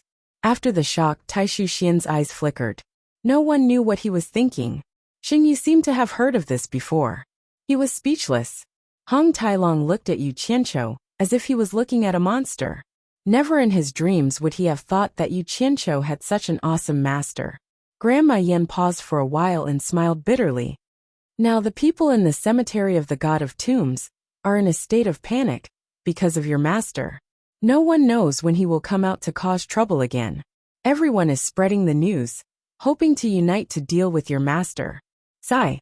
Back then, if it wasn't for last Xian who divined for me and told me not to get involved in the matters outside, I'm afraid I wouldn't have been able to escape from your master's hands. I just don't understand. What is your master trying to do? Everyone here is a group of people who stand aloof from worldly affairs. Why would he want to disturb the peace here? No one is provoking him. That he. Yu Qianqiu blushed with shame. Finally, he gritted his teeth and said, "There's something wrong with the old man's head. Don't lower yourself to his level." Grandma Yin immediately said angrily, "Who wants to lower themselves to his level? We really don't want to lower ourselves to his level, and we can't wait to stay away from him. But he insisted on coming to our door, and we can't leave the cemetery of the God of Tombs. What do you want us to do?" Yu Qianqiu also smiled bitterly. The old man was still resolutely striving for a higher and stronger goal. It seemed that he had never wavered in that thought. Yu Qianqiu didn't know what to say. Seeing that the atmosphere was a little awkward, Taishu Xian immediately came forward to resolve it. "Grandma, I want to pay my respects to Father and Grandfather Moon God." Grandma Yin glanced at her and understood what she was thinking. She didn't linger on this topic anymore. She shook her head and walked out with the help of Taishu Xian. Ahem. Since they are elders, I should pay my respects. Yu Qianqiu followed out with some guilt. Then he cursed in his heart. Damn it. I didn't do the wicked things that the old man did. Why should I feel guilty? Hong Tailong and Shenyu looked at each other and followed out. In front of the tombs of Taishu Zheng and the moon god, Taishu Xian knelt down and kowtowed sincerely. He was even muttering something. Yu Qianqiu bowed repeatedly to the tombstones. Shenyu followed suit. Hong Tailong crossed his arms and followed suit. Taishu Zheng didn't know who it was. When he saw the tomb of the moon god, he muttered, "So the moon god is buried here too." Grandma Yin saw that he was being disrespectful and naturally couldn't stand it. But when she realized that she couldn't see through his cultivation, she couldn't help but mock. "Do you know my husband?" Ha! Hong Tailong turned around and was stunned. After he reacted, he said disapprovingly, "The moon god. I heard of him when I was in the divine realm." "You are?" Ha! Grandma Yin was stunned. She glanced at them and asked in confusion, "You are also from the divine realm? Why haven't I seen you before? May I know your name?" She mistakenly thought that Hong Tailong was a tomb guard in the divine tomb cemetery. "It's not strange that you haven't seen me before." Hong Tailong revealed a normal expression and said, "I, Hong Tailong, am a nobody in the dragon clan. I have never made a name for myself in the divine realm. It's normal that we haven't seen each other." You are from the dragon clan?" Grandma Yin looked at him in surprise, as if she couldn't believe it. Just as she was about to ask again, she saw Hong Tailong casually walking to the front of the huge grave mound. He caressed the dark red crystals that formed the grave mound and said, "It is said that as long as the corpse of the person buried in the blood jade red crystals is intact, his cultivation and corpse can be maintained. At the same time, the blood jade red crystals can absorb the essence of the moon and condense the dead soul. When the time is right, the dead can be resurrected. This is also the reason why people in the divine realm fight to be buried in the divine tomb cemetery. I wonder if it's true." Grandma Yin was already annoyed by his rude behavior. Yu Qianqiu glanced at her and quickly pulled Hong Tailong away to stop him from carelessly touching the grave mound. Then, he pulled Xinyu along, and the three of them bid farewell to Grandma Yin. Grandma Yin nodded unhappily. She didn't say any polite words and let the three of them leave. Chapter 1181. Why are you in such a hurry to leave? Hong Tailong, who was on the rapidly flying shuttle, was also somewhat unhappy. He could also tell that Grandma Yin wasn't very fond of him. He coldly snorted at Yu Qianqiu. "Why are you afraid of her?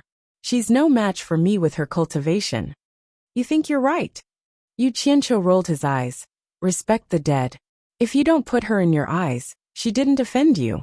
Why did you have to touch her grave? No one would be happy. Do I, a dragon, have to kneel and kowtow to her family's dead?" Hong Tailong waved his hand disdainfully and continued to steer his flying shuttle. Suddenly he turned around and sneered. "I understand. You're afraid that you'll be implicated by your master's troubles. You're afraid that she'll be unhappy and expose your identity, right? Don't talk about useless things." Yu Qianqiu snorted. He crossed his arms and rubbed his chin, thinking about something. The expression on his face was somewhat strange. Suddenly, he looked at Hong Tailong with a strange gaze and said, "Let me ask you, you said that as long as the corpses of the dead are intact, they can maintain their cultivation. Is that true?" "I don't know if it's true, but that's what I've heard in the divine realm. However, I've never heard of anyone being resurrected, so I'm not sure. Why are you interested in this? Do you also want to be buried in?" Hong Tailong's voice paused, and his body suddenly trembled. He turned around and exclaimed in shock. "Could it be that you want to use the Xianming soul refining technique too?" He glanced at Xinyu and swallowed his words. He still didn't know how close this Xinyu fellow was to Yu Qianqiu, and there were some things that he couldn't let him know. However, Yu Qianqiu nodded thoughtfully and said, "If his cultivation really hasn't dissipated, I wonder if it's been too long since he died. Is there any use in using the Xianming soul refining technique?" Hong Tailong's eyes flickered as he swept his gaze across his surroundings. He was a little excited as he chuckled. "Do you want to give it a try?" He seemed to be searching for a target. Xinyu looked at the two of them in confusion. He didn't know what they were talking about, but his instincts told him that they were up to no good. At that moment, the flying shuttle arrived above the tomb that Old Man Meng had been guarding. The ground was full of potholes, as if an interstellar war had taken place. However, the dark red crystal tomb was still there. Hong Tailong winked at Yu Qianqiu and gestured at the grave below. Yu Qianqiu immediately had a look of disdain on his face. Looking at this old fellow's character, he must have done a lot of good things with Yi Tiankong back then. "I'm not in the mood for this right now. Let's go to the edge of the all-celestial boundary and see how my master is doing," said Yu Qianqiu as he pointed forward. "All right. We'll talk about it when we get back." Hong Tailong chuckled, as if he was very interested in being a thief. He forgot about the dignity of the dragon race and flew away on the flying shuttle. The flying shuttle soon arrived at the edge of the all-celestial boundary. Who knew that just as it approached, someone would shout, "Who is it?" Suddenly, 3 people descended from the sky, forming a triangle around the flying shuttle. Hong Tailong's gaze swept over the 3 people, and his pupils shrank slightly. He discovered that he could not see through the cultivation of these 3 people. They were clearly higher than him.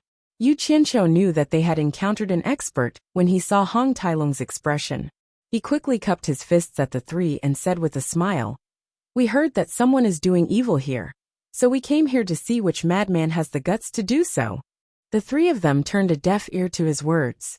Their gazes were fixed on Hong Tailong as they looked at each other in disbelief. After a long while, one of them asked in bewilderment, "You're from the dragon race?" The three of them had a higher cultivation than Hong Tailong, so they could see through Hong Tailong's true form. "Can't I?" Hong Tailong shouted with an imposing manner. "I heard that someone is doing evil here. I came here to investigate. Could it be that you are trying to stop me?" "So it's the dragon race's emissary." The three of them mistook Hong Tailong as an emissary sent by the dragon race. They bowed and greeted him. The person who answered earlier even explained to Hong Tailong respectfully, "There is indeed a madman doing evil here. He is inside the all-celestial boundary ahead. Emissary, please report back to Great Coiling Dragon God as soon as possible and eliminate this person." "Lead me there." Hong Tailong pointed at Hong Tailong and put on airs. The three of them immediately led the way. Yu Qianqiu looked at Hong Tailong with a disgusted expression. He was even more certain that this old fellow must have done many bad things in the past. After arriving at their destination, the group stood at the edge of the transverse cliff.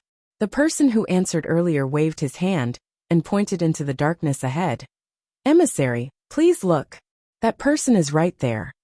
Yu Qianqiu and the others looked in the direction he pointed. In the void not too far away, Bai Changchun was quietly floating there in his green robe. His eyes were closed and his brows were drooping. He was motionless like a statue. Golden arcs of light constantly flickered around his body.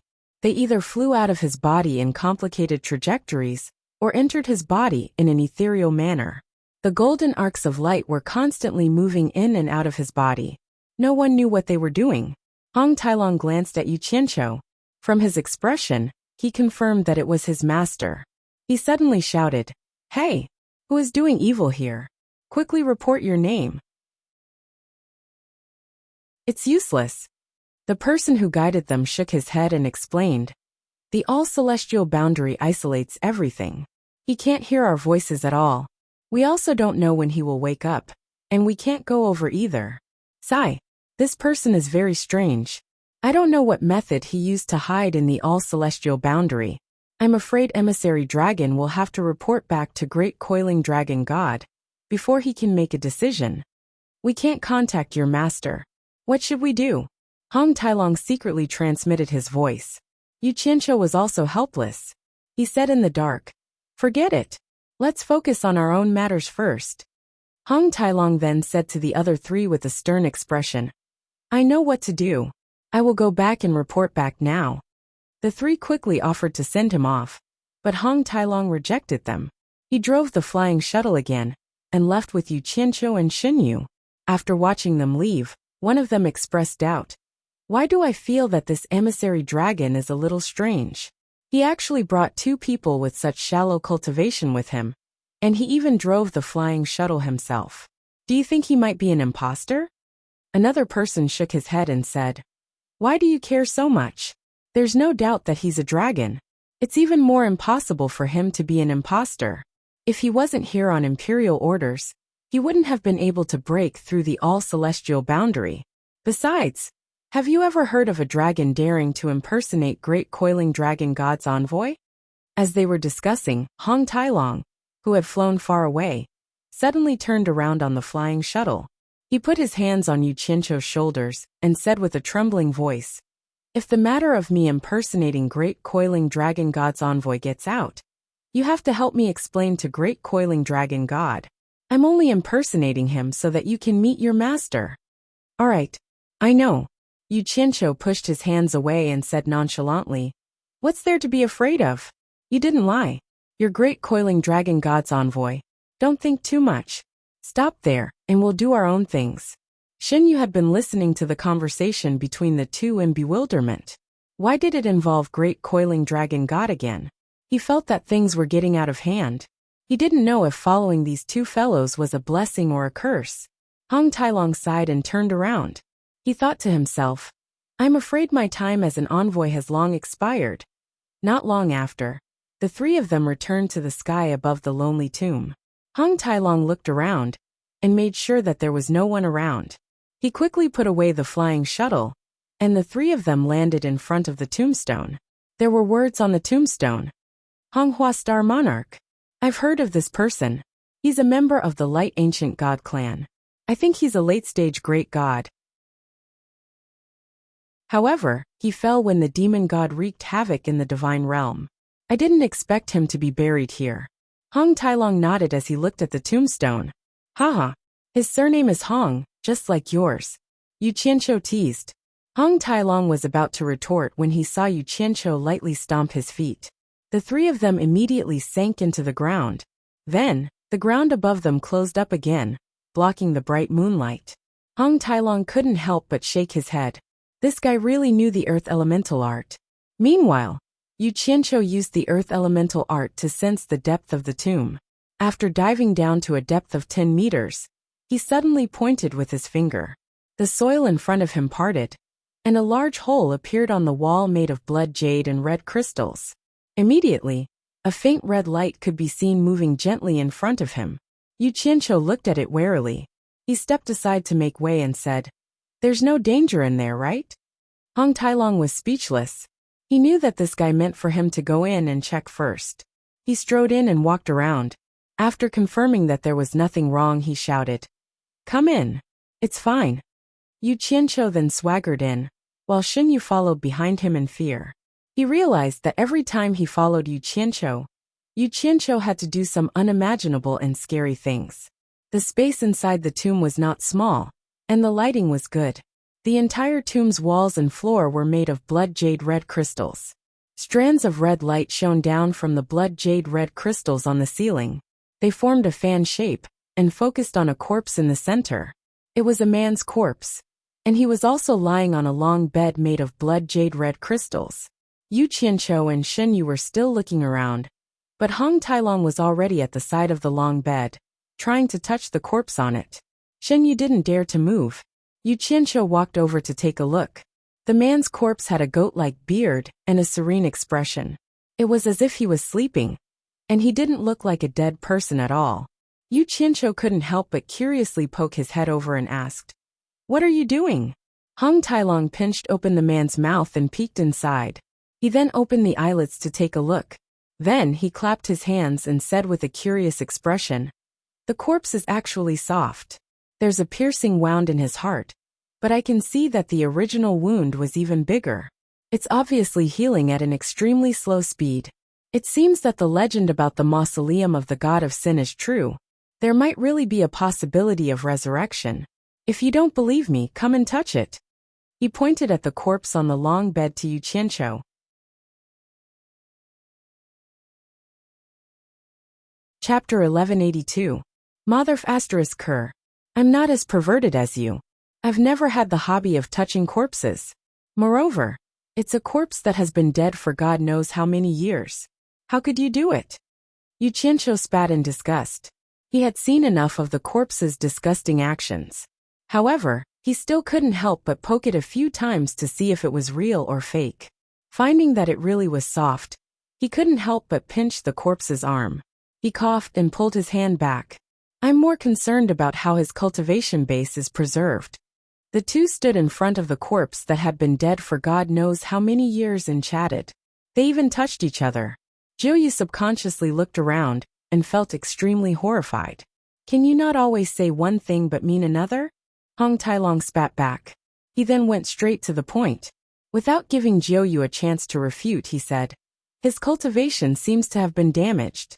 I heard that Honghua Star Lord was a late-stage great god back then. Now he's only a mid-stage great god. Try and see if you can use it." What were these two guys trying to do? Jiuyu stared at the two people who had their backs to him surrounding the corpse. Middle-stage great god. It's enough, it's enough. Yu Qianqiu glanced at the entire corpse with a beaming smile on his face. Then, he patted Hong Tailong's chest with the back of his hand, hinting him to step aside. Then he circled around the long couch twice. No one knew what he was thinking, but he shook his head again and again. Suddenly, he waved his hand, and a 7-colored flame enveloped the entire corpse. Then, he closed his eyes and remained motionless. It was Shenyu's first time seeing the 7-colored flame, and he was shocked. The flame that covered the corpse slowly melted under his claws until it became a ball floating in the air.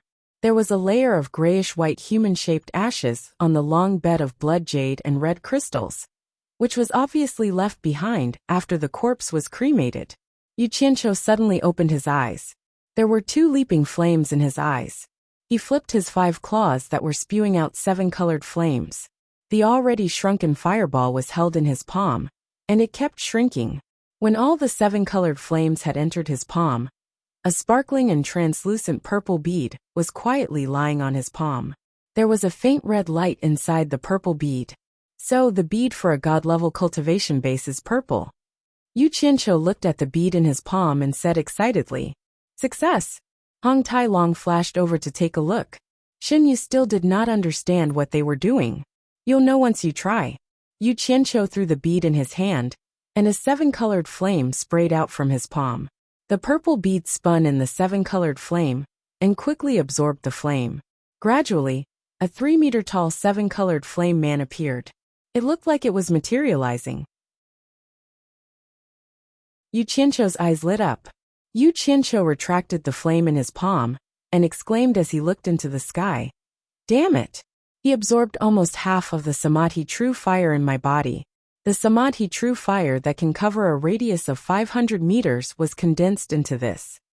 Hong Tai Long and Shen Yu stared dumbfoundedly at the 3-meter-tall mighty fireman in the air. He was wearing a 7-colored fire armor and looked extremely lifelike. His pair of fiery golden eyes stared straight ahead without any emotion. The 2 of them could feel the terrifying power contained in this fire overlord's body. "Wow! I Hong Tai Long, have my eyes opened." Hong Tai Long's eyes lit up as he shook his head and exclaimed, "A flame man with Samadhi true fire as a body and a mid-stage god-level cultivation base. This thing is really scary." With a thought from Yu Qianqiu, the flame man teleported down and waved his palm like a knife across the long bed made of blood jade and red crystal. It was easily cut in half like a knife cutting through tofu. There wasn't even a sound. The 7-colored flame man suddenly raised his head and looked at Hong Tai Long. Hong Tai Long was shocked and immediately felt something was wrong. He flashed behind Yu Qianqiu and shouted angrily, "You want to use me as an experiment? I'm warning you, don't make such a joke. You'll die." Yu Qianqiu chuckled. He did have such an idea, but since he had been seen through, it would hurt his feelings to scare him again. He raised his hand and opened his claw. The 7-colored flame man immediately dispersed into Samadhi true fire and was absorbed into Yu Qianqiu's body. Finally, the purple bead was in his hand. He looked at it admiringly before putting it away. Hong Tai Long walked out from behind him with lingering fear and asked, "What's this thing called?" "The fire of water, fire, metal, wood and earth. It should be called Fire Soul Mystic Weapon." Yu Qianqiu smiled proudly. With such a treasure to protect him, he wouldn't have to fear anything in the 3 realms. Hong Tai Long clicked his tongue enviously and said, "That means there's still Water Soul Mystic Weapon, Gold Soul Mystic Weapon, Wood Soul Mystic Weapon and Earth Soul Mystic Weapon? Theoretically, it should be like this. Snow Emperor's one is called Ice Soul Mystic Weapon." Yu Qianqiu nodded and said with pity, "If I'm able to devour the other 4 great spirits, then coupled with the myriad of tombs within this mausoleum, I'll be able to refine the 5-element dark weapons. Who in the 3 dimensions would be able to stop me then?" Jiu Yu, who was at the side, was shocked. He understood everything now. He had seen the ice soul mystic ice of the great snowy mountain. Obviously, Yu Qianqiu had obtained the secret method to refine mystic weapons from Snow Emperor. What shocked him the most was that Yu Qianqiu had set his sights on the 10 million divine tombs in the mausoleum of the god of sin. If he succeeded, wouldn't he have to refine 10 million divine-level dark weapons? Hehe. Not to mention the 3 realms. With so many divine-grade profound weapons, even in the god realm, they would be able to sweep through a region. Hong Tai Long rubbed his hands excitedly and said, "Didn't your master kill quite a few tomb guardians? You probably don't know that we'll find a few good tombs in other places and empty them. Back then, our coiling dragon ancestor killed the wind god of the 12 ancient gods. The body of the wind god is also buried here. That's a terrifying expert with the cultivation of a late-stage ancient god. Don't you want to refine him into a mystic weapon? That wretched smile on his face was filled with the feeling of enticing people to commit a crime. It was obvious that he was very interested in stealing. No wonder he was in cahoots with the myriad swords demon monarch, Yi Tiankong. One of the 12 ancient gods. Late-stage ancient god. Yu Qianqiu and Xin Yu both cried out in surprise. The former's eyes were even brighter. He had heard of the wind god's great name before. That was one of the top 12 experts since the creation of the world. If he could refine him into a mystic weapon, he would be able to do whatever he wanted in the divine realm. Yu Qianqiu swallowed his saliva with difficulty. His expression suddenly froze and he asked suspiciously, Hong Tai Long, the tomb of a figure like the wind god must be guarded by an expert. I wonder what their cultivation is like. The smile on Hong Tai Long's face froze, and he said awkwardly, I heard that the people guarding the tomb of the wind god are his left and right envoys. They are called Tian Feng and Di Feng. Their cultivation had reached early stage ancient god a long time ago. I wonder what level their cultivation is now, hee. What are you laughing at? Yu Qianqiu snorted and asked. Digging the tomb of the wind god is no problem. But who can handle the two ancient god experts? You or me? Damn it. Even if you want to die, this is not the way to do it. Even Jiu couldn't help but roll his eyes at Hong Tai Long, hee. Even if we can't dig the tomb of the wind god, we can still dig the tomb of others. Hong Tai Long didn't give up and said, Now that you have a mid-stage great god fire soul mystic weapon, you should be able to handle ordinary mid-stage great god tomb guards. Even if you can't, you should be able to stall them. It's enough for you to dig the tomb. Think about it. For a tomb guard of a mid-stage great god expert, the tomb master's cultivation is probably almost at the ancient god level. You can get a few more ancient god level mystic weapons and use them to deal with Tian Feng and Di Feng. Won't you be able to dig the tomb of the wind god in the end? As he spoke, he even made a move to take drastic measures towards this immoral idea. Shen Yu lowered his head and looked at the ground without any expression. Yu Qianqiu, on the other hand, nodded in agreement. That makes sense. But I'm afraid it's not possible now. Hong Tai Long said unwillingly. Why? It's very simple. First, the tomb guards here have already been alerted by my master. I'm afraid that they have already linked up. If we're not careful, we might run into their hands. Sigh. My master messing around is equivalent to ruining our plans. Second, although this fire soul mystic weapon is powerful, it needs enough fire to boost its power. The true samadhi fire stored in my body can only be used to scare people. It might be fine against ordinary experts, but it definitely can't support him to fight with a real expert. Otherwise, once he is defeated, he won't be able to revive in time. At that time, we'll be in trouble. Jiu and I saw this with our own eyes at the Great Snowy Mountain. Third, with the terrain here, if we really want to do something, only the Earth Soul mystic weapon can unleash its full power. If I can devour the Earth Spirit, it'll be much safer. Earth Spirit. Hong Tai Long scratched his head and said gloomily, Where are we going to find the Earth Spirit at this time? Hee. Yu Qianqiu laughed sinisterly and said, Unfortunately, I've heard Demon King 3 Knights say that he has an Earth Spirit under him. If we want to find an Earth Spirit, I'm afraid we'll have to find trouble with Demon King 3 Knights. Also, I've long wanted to make a move on Jean Tai's Gold Spirit, but I haven't had the chance. Now is the time to do it together. Good. Hong Tai Long clapped his hands and praised. I'm also going to find Jean Tai to settle the score. Let's go and find him now. Yu Qianqiu nodded and turned to look at Jiu with a smile. Jiu, this celestial barrier is very deceitful. I'm embarrassed to trouble you to come and fetch us all the time. Why don't you come with us? That way, it'll be convenient for everyone. What do you think? Jiu was speechless. He wanted to refuse, but was there any use in refusing? If you don't say anything, I'll take it as you agree. Yu Qianqiu directly made the decision for him. With a wave of his hand, the three of them instantly disappeared from the tomb. After the three of them returned to the underground base of the Divine Ruin Realm, Yu Qianqiu arranged for Jiu to stay in a karst cave deep in the base.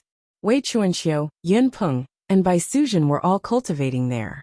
There was also underground water for Jiuyu, the muscle spirit, to take a bath. At the same time, Wei Chuanxiu and Yin Peng received a hint from Yu Qianqiu that Jiuyu was very important to him, and that nothing should happen to him. In fact, he was under house arrest.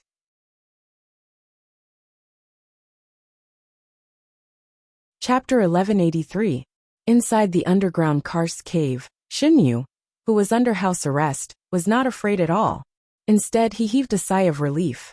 For him, being able to find a secluded place to cultivate in peace was better than anything else. He really didn't want to follow Yu Qianqiu and take risks.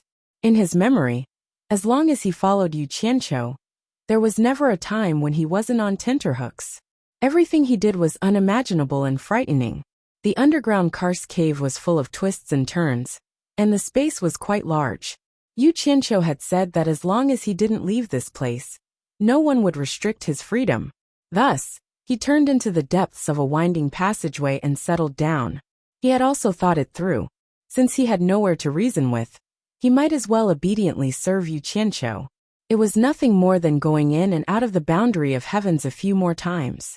As long as he did his part, based on his understanding of Yu Qianqiu, after being in contact with him for so long, Yu Qianqiu would not do anything to him. Hong Tailong walked around the huge underground karst cave with his hands clasped behind his back. He had no interest in Yu Qianqiu's trivial matters.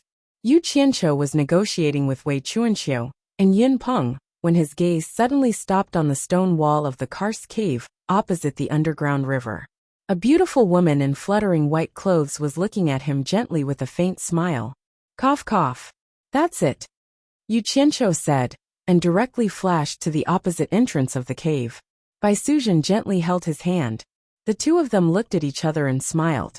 Then they turned around and entered the cave together.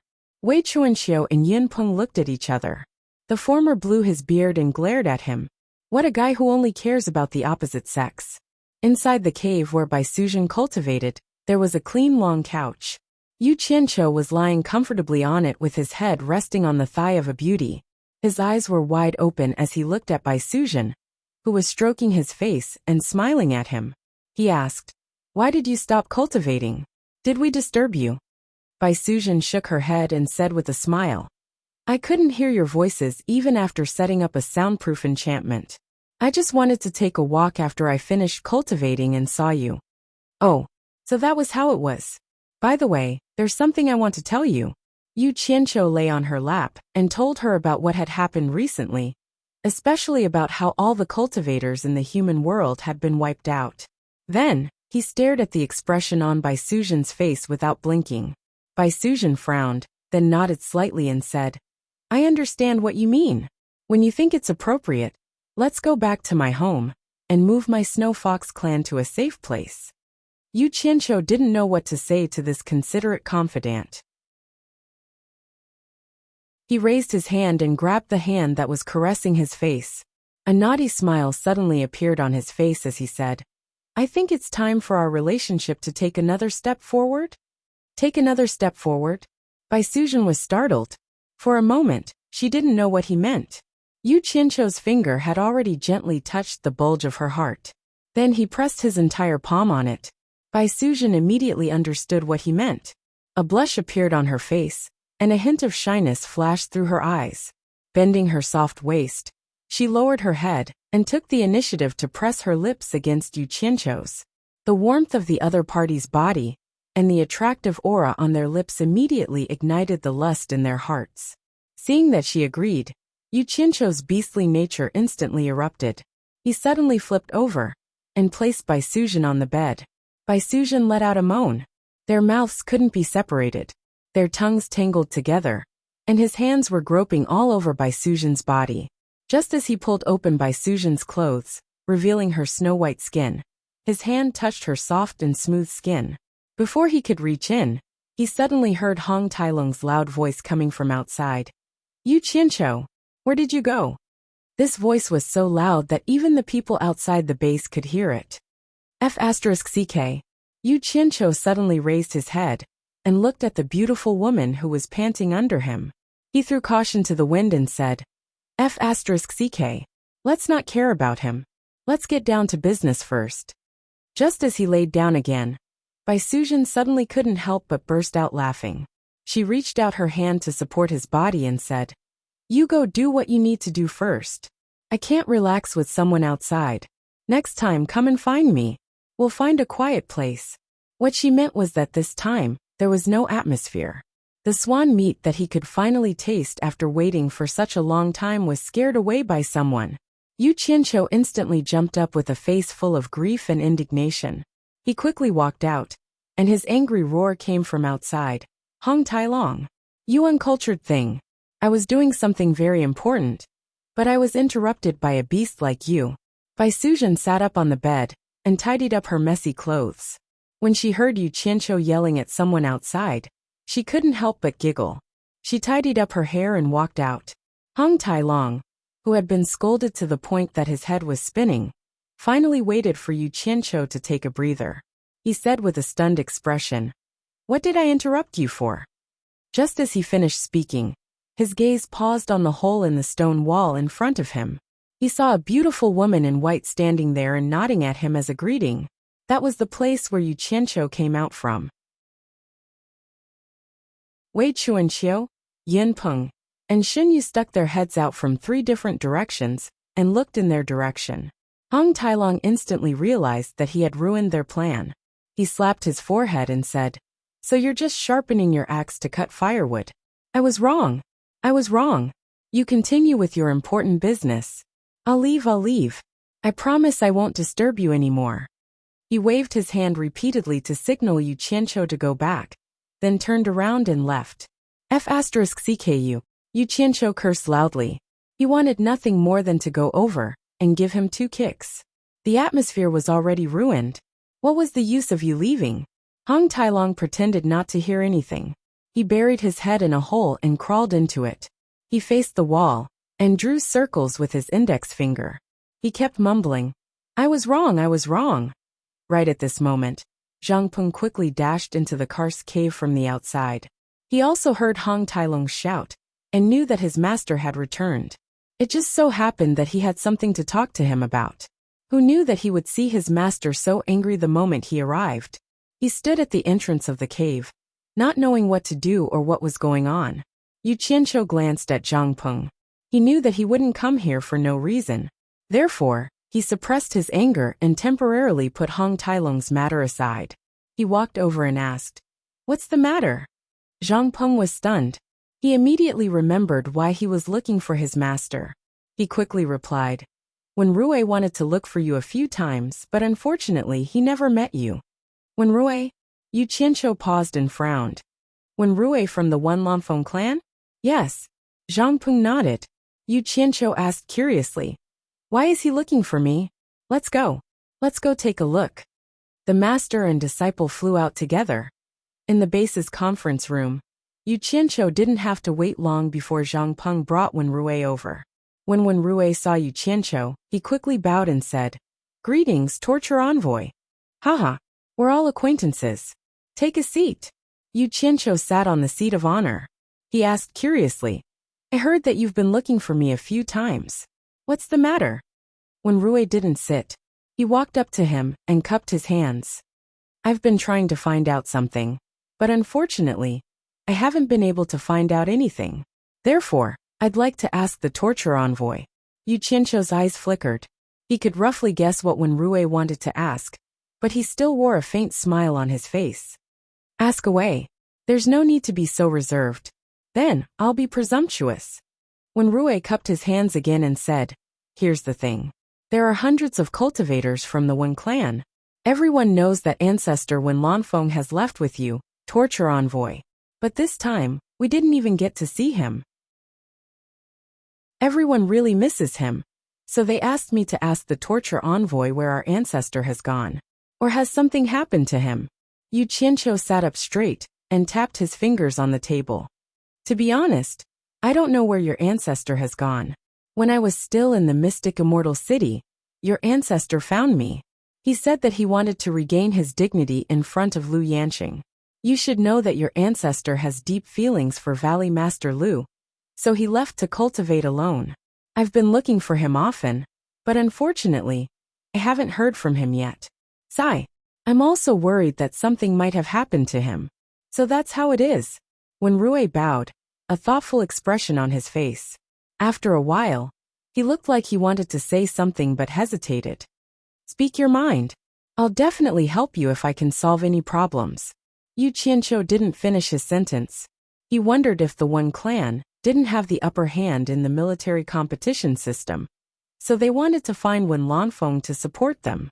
If that was the case, he would have to reason with him. Unexpectedly, when Rui hesitated for a while and cupped his hands. I have a presumptuous request. I hope the torture envoy can agree to it. Tell me what it is first. Yu Qianqiu smiled gently.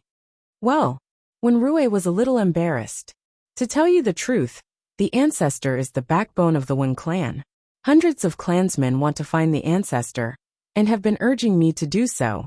I'm wondering, can the torture envoy allow me to go to the immortal realm to inquire about the ancestor? You want to leave this place alone? Yu Qianqiu's smile froze, then he smiled faintly again.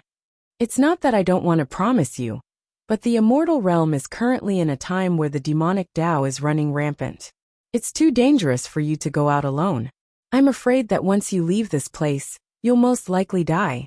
Wen Lanfeng is no longer here, so I have to be responsible for your safety. When Rui thought that this would be enough to make the other party retreat, but unexpectedly, when Rui plopped down on his knees and kowtowed sobbing. When Rui has been entrusted by hundreds of clansmen to find the ancestor, whether the ancestor is dead or alive, as long as there's news of the ancestor, we'll be at ease. As long as I can inquire about the ancestor's whereabouts, when Rui's insignificant life is nothing. Even if I die, it won't be regretted. Yu Qianqiu was taken aback. Just a moment ago, he had hardened his heart and had some killing intent. However, when a man like him knelt down and cried on the spot, he immediately felt apologetic. Thus, he felt pity for him and quickly got up to help him up. Get up. I understand your difficulties and your feelings. Such loyalty is commendable. How can I refuse you? How about this? Go back and make some preparations.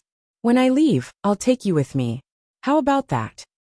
You're tuning in to the Li Mei's Sword of Destiny YouTube channel. We're so grateful for your support, and don't forget to subscribe to join us on this incredible journey through captivating stories. Your generosity through donations truly makes a world of difference, as it's the primary source of revenue that allows me to expand and enhance this channel for you. Thank you from the bottom of my heart for being a part of this adventure.